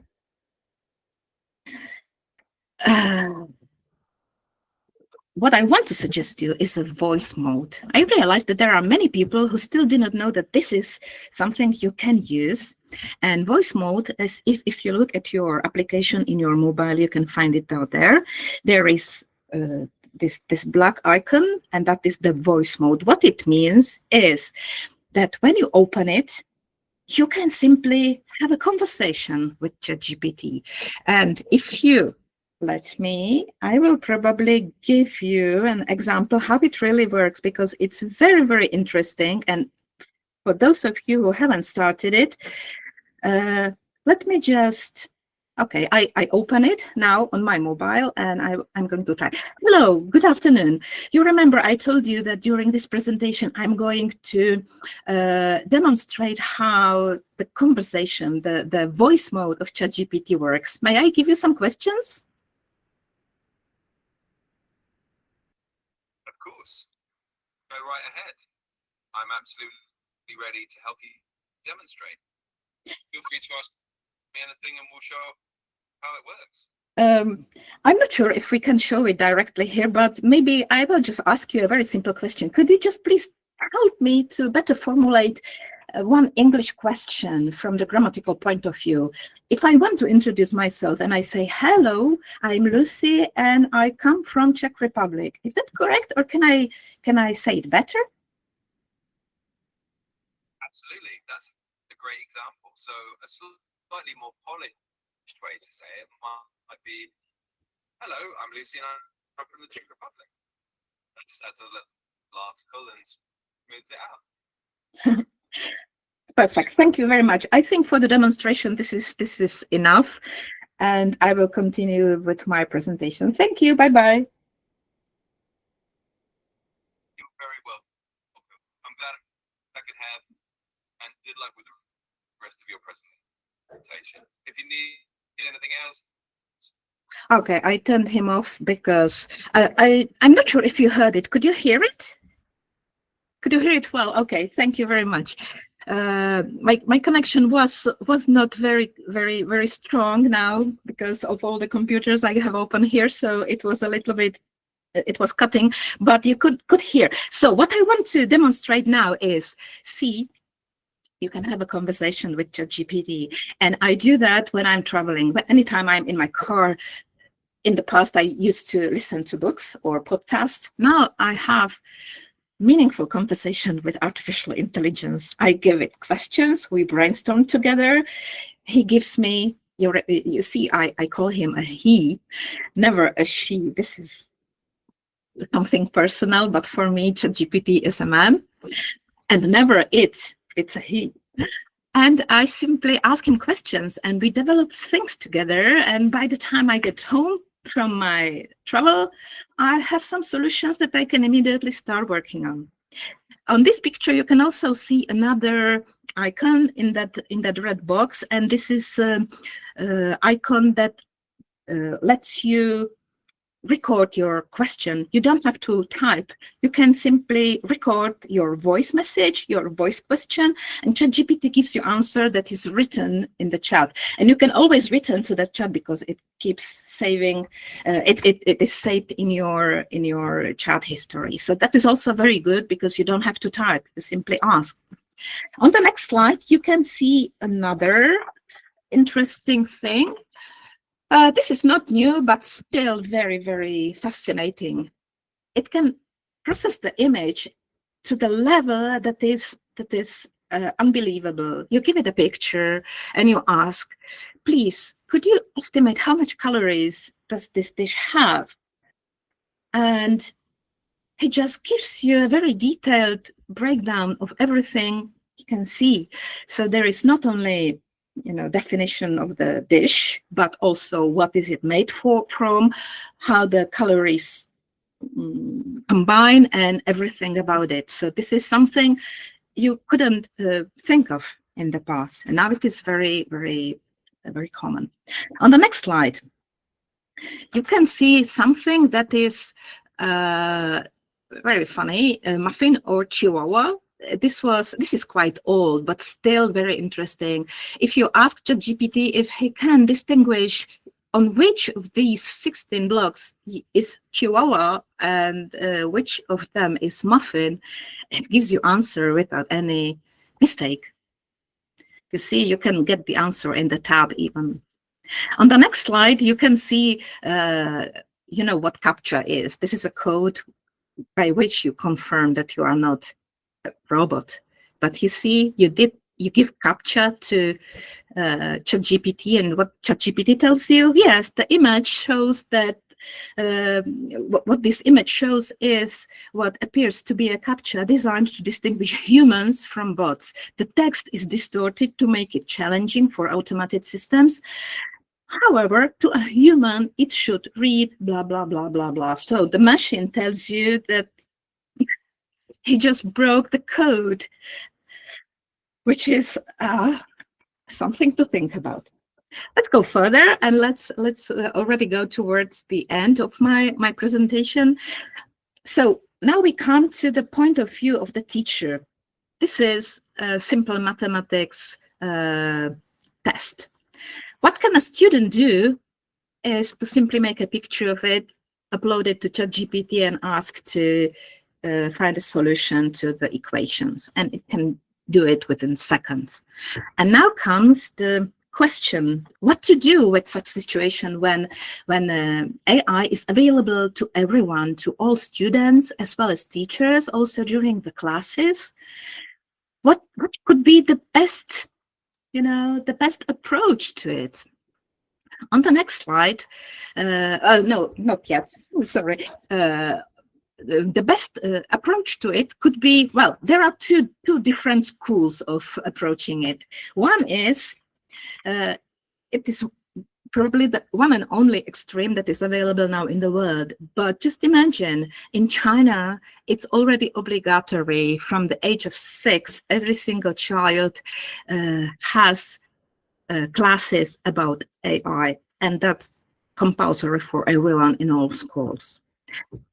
On the other hand, in Czech Republic, there are still disputes about whether or not AI should be allowed in schools. And so this is a really important question.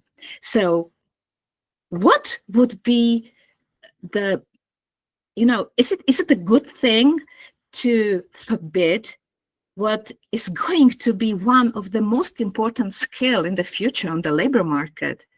Is it a good thing to forbid it? No. The solution is that the teachers need to teach the children how to use it so that it is useful, and to teach kids to use it meaningfully. Is it the best partner from brainstorming? And children should start there to brainstorm the idea and then to develop it further on their own. If we just use AI for everything, we will become dumber. If I use the proper word, maybe dumber is not the best, but the result would be that half of the population will really become smarter because they will know how to use AI and they will use it for their own personal development. But the other half will very probably just rely on everything that AI gives you, and they will just simply become more stupid, more simple. The child needs to be curious. So when the AI gives you this vast opportunity of options, you need to teach the children how to choose the best from the option, using the critical thinking, of course, but then really try to develop it on your own. Why? Because the problems begin when someone tells you that I received the answer from AI and it was stupid, it was not correct, it was not good. And every time this happens, it is because of the best reasoning. It is about best settings of the AI, ChatGPT, for example, and about not personalizing what you actually want. So now we go to the following page, and here I want to show you what is the ultimate thing you should do immediately when you want to get the best possible answers. Apart from all the things that I already mentioned, these are the two things that you really need to set up on your ChatGPT account. First of all, you need to start using deep research. When you want more accurate answers, you need to switch to the thinking mode. Thinking mode provides the best reasoning, and to it, you need to add one more thing, and that is the web search. Until recently, this was not possible, and all AIs were trained on some data available until some certain day. And they never approached and use the data available on the web page, on the internet. But now it's possible, and together these two tools, thinking for deep research and confirming everything with the most up-to-date web available information, is simply the combination that can be beaten. And with this combination, you will probably receive the most accurate answers from the AI possible today, as of today. So there is one more thing on the last page of my presentation, and this last thing is AI agents. But since my presentation has been already longer than I wanted, I would really like to tell you more about how to set up the agents and how to use them, because it's simpler than it looks and than you think. But I would like to ask you, if you want, on the next slide, we are providing a QR code to our WhatsApp group. And can you, Pippa, go to the next slide?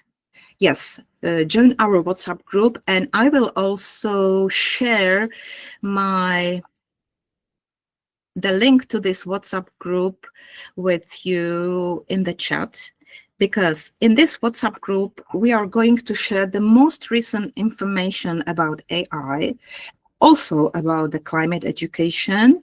And if you like and you want to be informed right away about what is happening, what is happening in the world of AI, we will be sharing information in a form of little articles. Also, you won't miss any further invitation to webinars similar to this. Please subscribe to this WhatsApp group, and you can become one of those who will be immediately informed about everything that is new in the world of AI.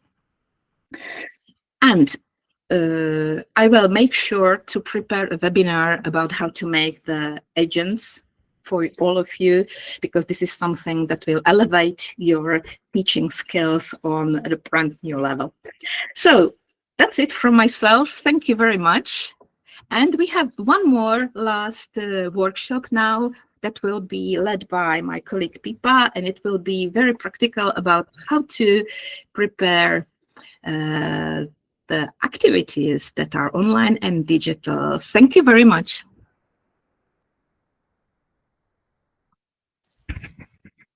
Thank you, Lucy.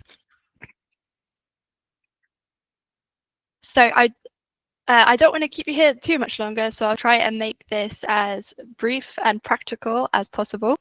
But today I'm going to be talking about this platform called Interacty, and this is what we used in our Access 2 project to create these activities and quizzes to bring a level of active learning to our educational resources. So I want to start off very briefly talking about active learning. But as I say, we have a tight-ish time frame, and you're all educators, so I don't think I need to spend too much time talking about the benefits of active learning. So just briefly, why active learning? Overall better academic performance. And why is this? Due to improved understanding and retention of any knowledge gained. It's also effective for developing transferable skills, as well as increasing motivation, engagement, and ownership of learning. And finally, enhancing critical thinking and problem-solving skills. So now that we've very quickly gone through active learning, why Interacty? Before I can tell you that, I need to tell you what Interacty is. So Interacty is an online tool or website for designing digital resources. And there is absolutely no web development knowledge required. So it's open for anyone to use. So it's a platform for creating digital resources, and that includes things like images, videos, and presentations, as well as other marketing materials. But there is also a huge variety of different educational activities that you can make. So some examples include quizzes, escape rooms, memory games, interactive images, timelines, puzzles, drag and drops, flashcards, and many more. So now that we know what Interacty is, why use it? So firstly, it's free. It's easy to learn once you get the hang of it. There is an absolutely huge array of hundreds, if not thousands, of pre-made templates. So that really speeds up the creation process. Additionally, when you do create an activity in Interacty, Interacty will automatically generate you both a QR code and a URL, so you can then very easily share your creations with students. And if you did want to embed this activity onto a website, say for example your school website, it does also generate you an embed code. So again, very easily to embed into websites or blogs or learning management systems. One final point about why it is so good is that it's also completely mobile and desktop responsive. So when you design your activity, Interacty ensures that it works on both a laptop and a mobile. So this is very useful if you're setting an activity as a homework task and you don't know if your student will be doing this via mobile or desktop. It's all done for you out of the box. And from a more pedagogical standpoint, why is it useful for environmental and critical thinking topics? So as I have said, it allows you to easily design active learning experiences. And in this way, you can make sort of abstract topics about sustainability and environmental education more concrete for the student to understand and then apply. It also encourages these transversal skills. So that's things like analysis, comparison, classification, and pattern recognition.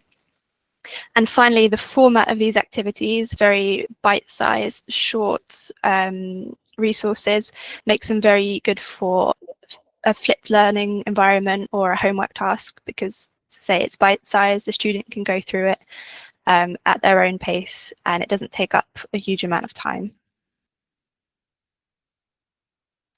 So it's not really a drawback, but it can make the process a bit more of a challenge, and that is deciding what type of activity to create for which learning process. So matching the tool, the activity, to the learning process. So I think it would be important to take a moment just to discuss which types of activities will work for which learning processes. So here I've laid out just a few examples. So if the goal is applying critical thinking, you want your students to develop their critical thinking skills, you could use an activity like an interactive image, a sorting activity, a matchup, or a timeline. If the goal is vocabulary building, so say for example, you're a language teacher or even just teaching new environmental vocabulary, you can create activities like flip cards, memory games, quizzes, puzzles, and crosswords. And then finally, if your goal is to develop your students' skills in observation or data interpretation, some other examples include interactive images again, then now slider, which I'll show you an example of very soon, and matchup games. Okay. So the most interesting part and the most practical part of this is how to actually use Interacty. And you can make some really complex activities with Interacty. I've seen massively developed complex escape rooms, but even the most simple activities can also work really well. And I don't think it's necessary to spend hours and hours creating one activity, especially when you're a teacher and time is often quite limited. So the workflow for Interacty, or for creating an activity in Interacty, is literally as easy as 1, 2, 3. So you first pick a template, edit and replace your content, and then publish and share. So what I'm going to do now is I'm going to show you an example of a 3-step Interacty activity that allows a student to observe, to then explore, and then to test their knowledge. Afterwards, I'm going to show you how I made this, and you will see that it was super quick and straightforward. So let's start by me opening up the activity.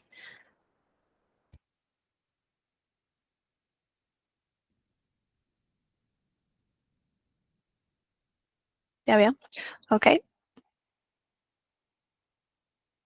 It's thinking.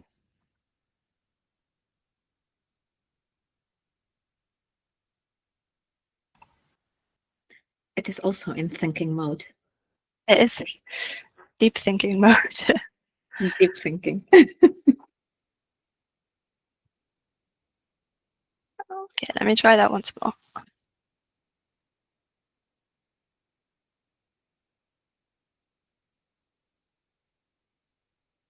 Sorry, bear with me. Technical difficulties.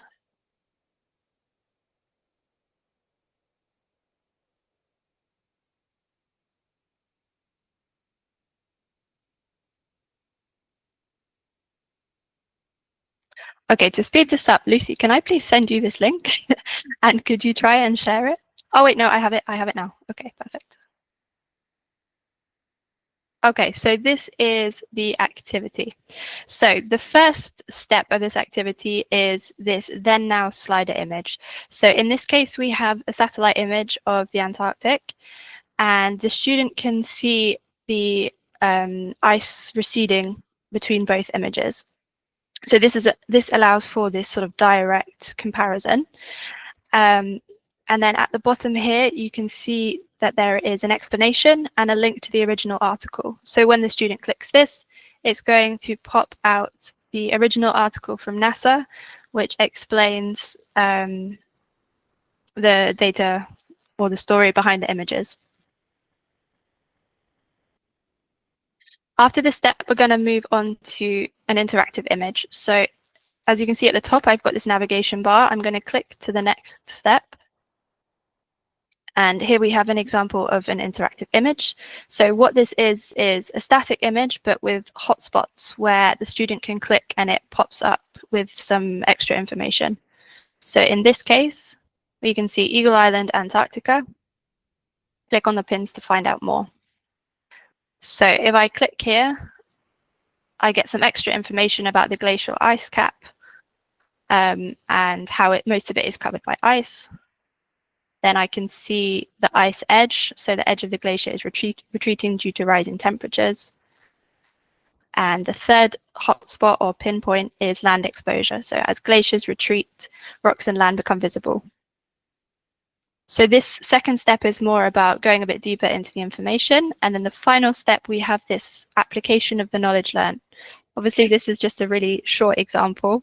So we've just got 3 questions here, but it's a true or false. So I'm going to click start, and then I can answer these questions.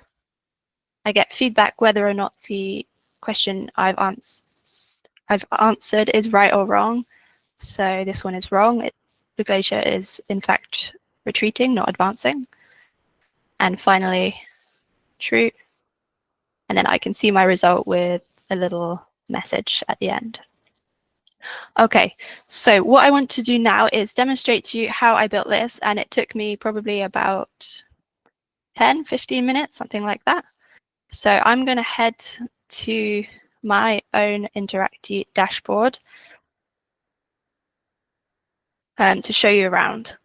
So this is the Interacty dashboard, and it's interacty.me is the URL. So let me just paste that into the chat.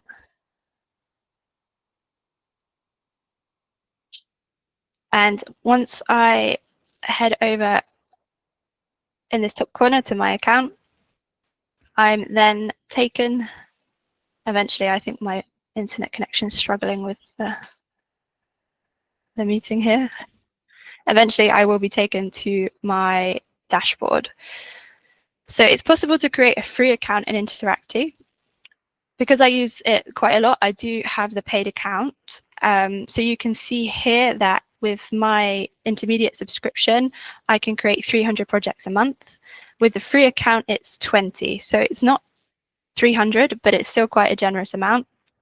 And if you take a look at the different subscriptions, they're all, I think the maximum is about €6 a month. So it's fairly, it's on the cheaper side when it comes to subscriptions. So whilst I'm in my dashboard, you can see that I have my projects here, and you can see that I have some metrics available. So I can see the views of people who have used my activity, as well as the number of users. Let me just expand that. Yep, and also the average attention time for each activity. So what I want to do is head to create, and I have several options. So I can create a project from scratch, or I can choose a template. And I would always recommend choosing a template because there are so many of them. It's not necessary to create one from scratch.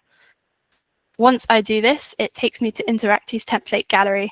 And as I said before, there are hundreds, if not thousands, of templates here, and they're all broken down into different categories. So business templates, education templates, employee engagement.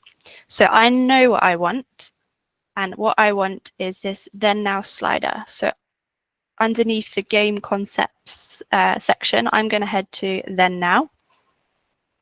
As you can see, you have all of the different game types of templates here, but I want this then now.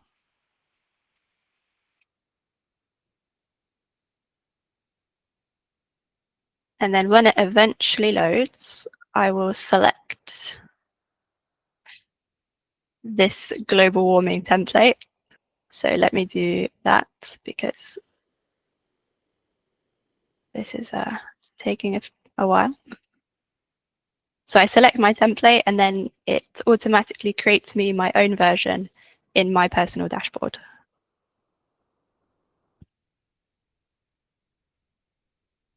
Right, so this is the original template. So this consists of just one page.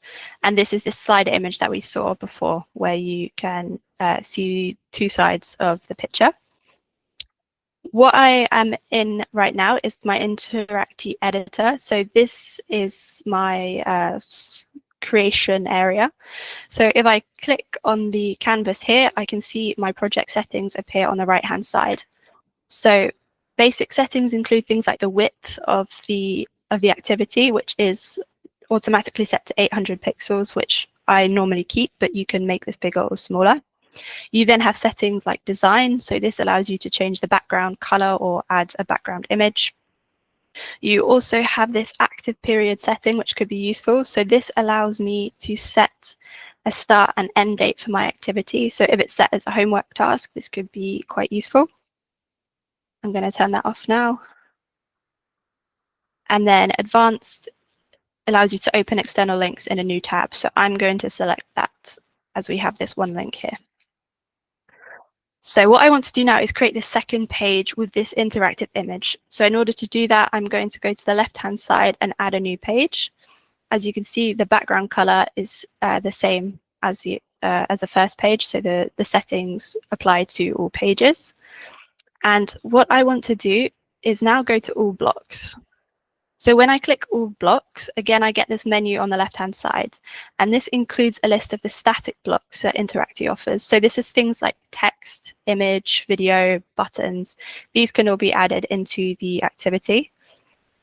You then have a list of interactive blocks, and these are essentially the same as templates. So let me show you what I mean by that. If I scroll down to interactive image,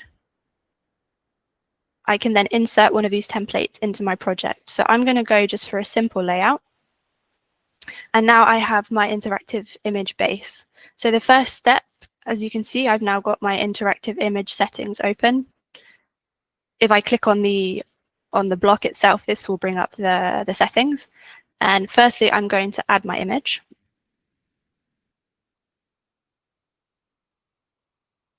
And now, as you can see, I've got these pinpoint hotspots, which I want to move around the page, and I just do that by dragging and dropping them. So we'll have one there, one on this receding ice, and one on this rocky exposure. And now, again, when I select this hotspot, I have the option to add my text. So I will add my text, and we'll say glacial ice cap. We'll add the explanation. And then I could add an image as well, but for the sake of this, for the sake of time, I will not do that. I will then go to my next one and then just add in the rest of my titles and explanations.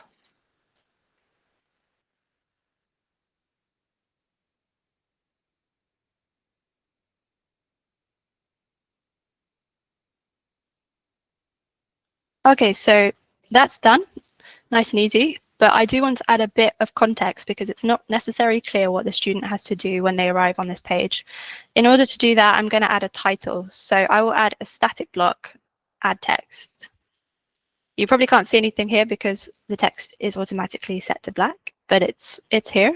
And once I highlight this text, I then have the options that you would have in any word editor. So I can change the font, I can change the size, the alignment, and the color. So I'll put that as white text. And then let's call it Eagle Island. And when I want to move this text box up to the top, it's not a drag and drop interface, but I use these arrows here to control the order of items on the page. And then lastly, I'm going to add one more text box to add some instructions. So again, if I turn the text white so it's visible, make it a bit bigger, and click. Hold on, wait, there we are.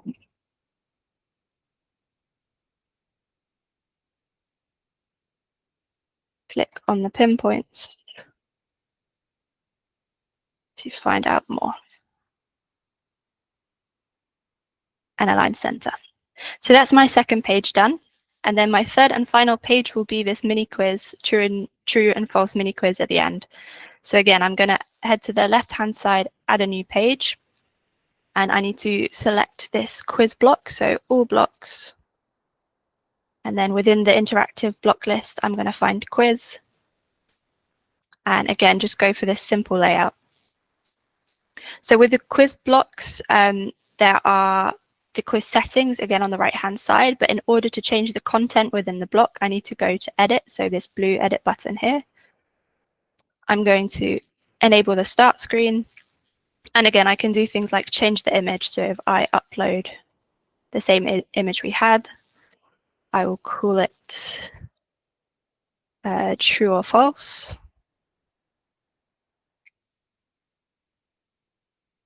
And I can add a description of my quiz or change the text on the button.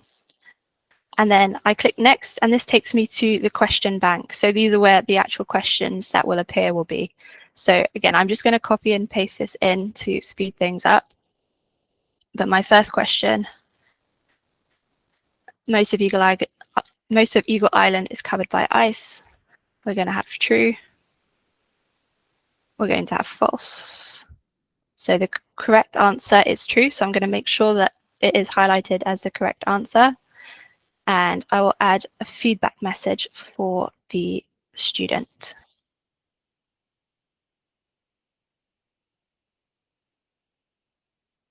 Ooh.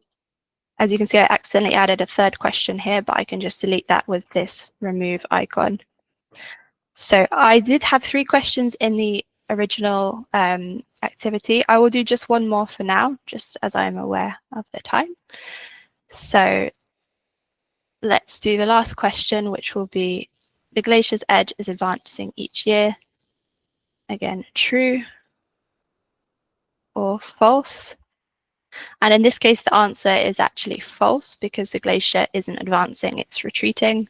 So I will add in my description.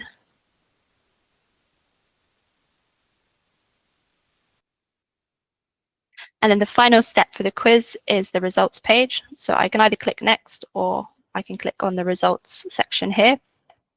And here is where I can add a message for the student. So if they perhaps haven't done quite as well, I can add a encouraging try again message.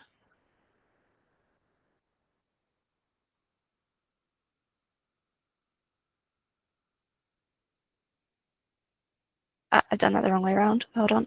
Yep, almost there, result 1. So this will apply if they get 0 to 1 answers correct. Result 2 will be 2 correct answers. So in this case, 100%. So I can add a celebratory message.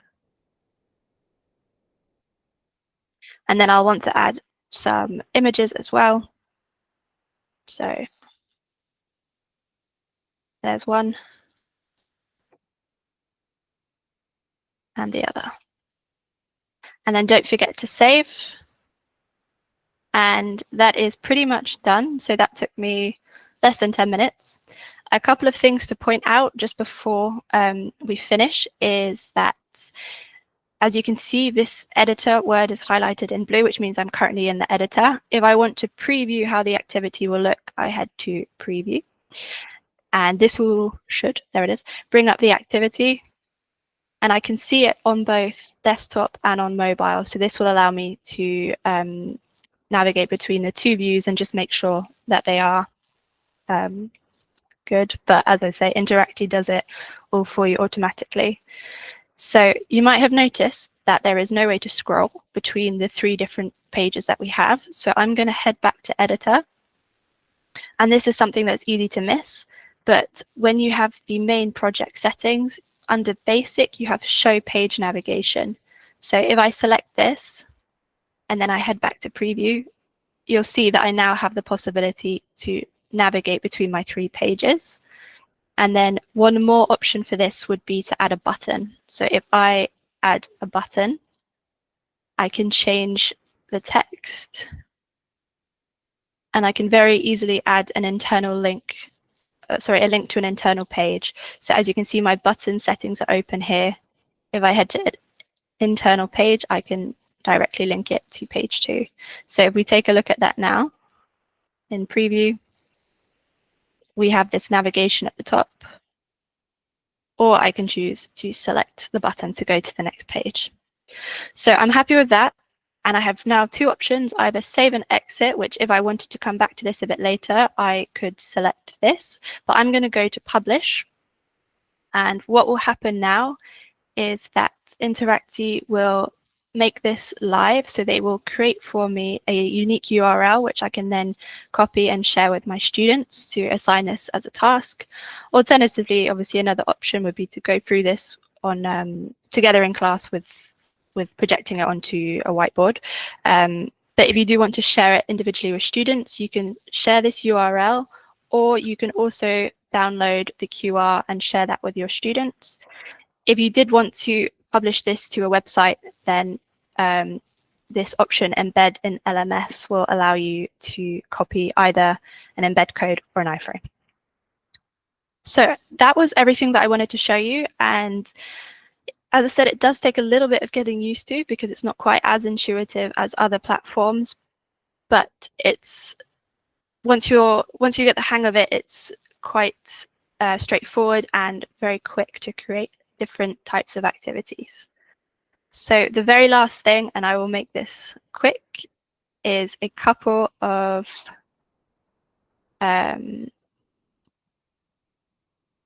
tricks for you, or tips rather.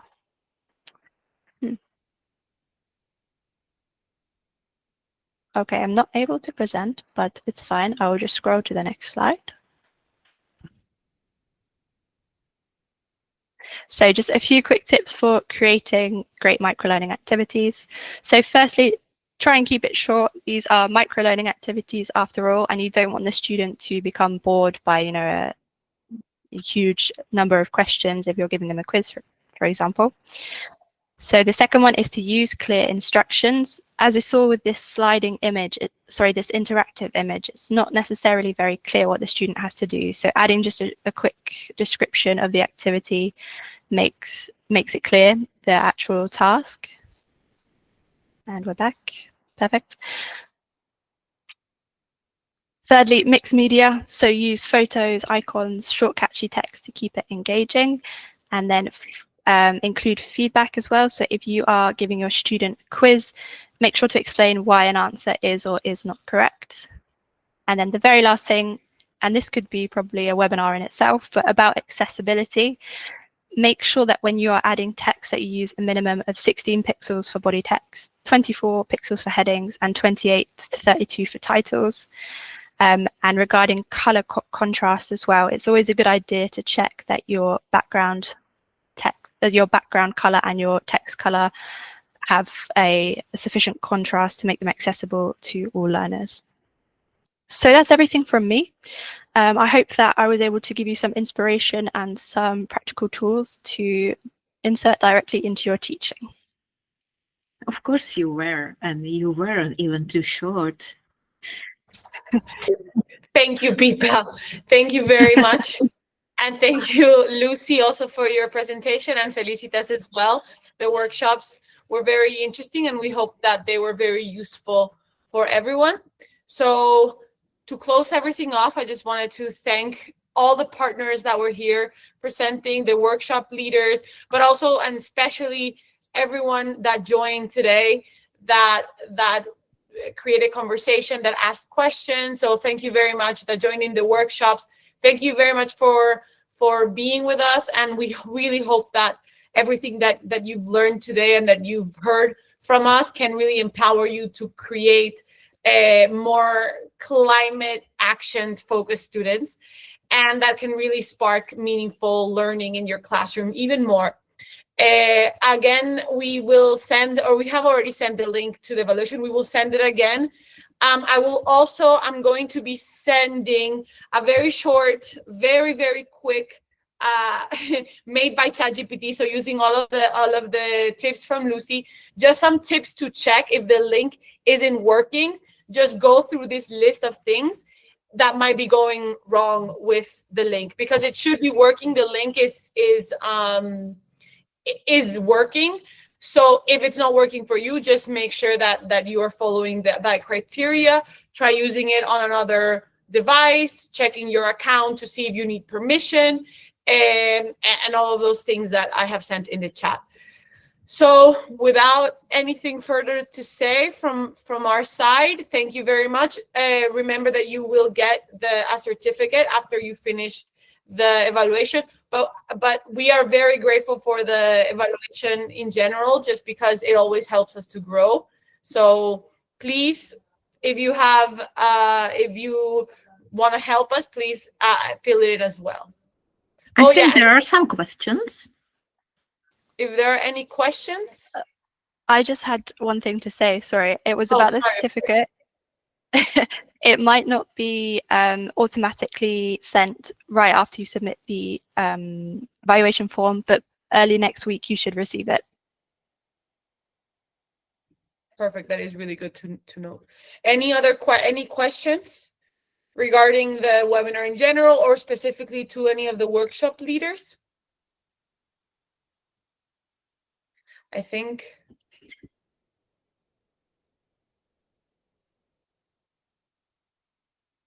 So if you have completed it, it's already enough. It will be sent to you either by next week, as Pipa mentioned.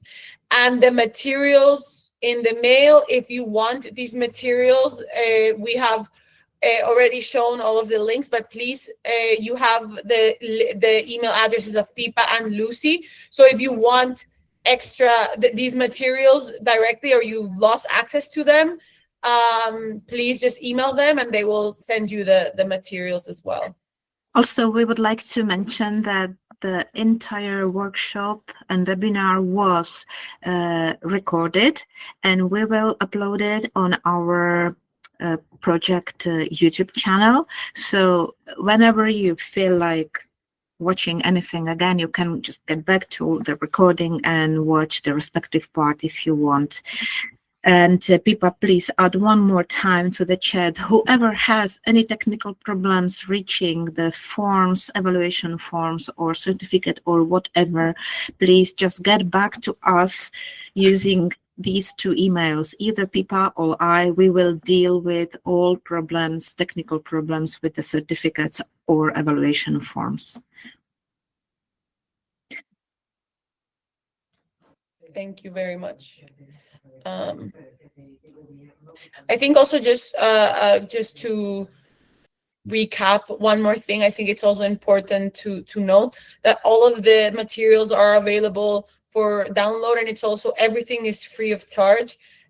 So everything can be downloaded, can be translated into your language, adapted to different contexts or different age groups. So feel free to keep using the content that we have created. Yeah, perfect. So I think that's it, Andrea. Thank you very much, everyone.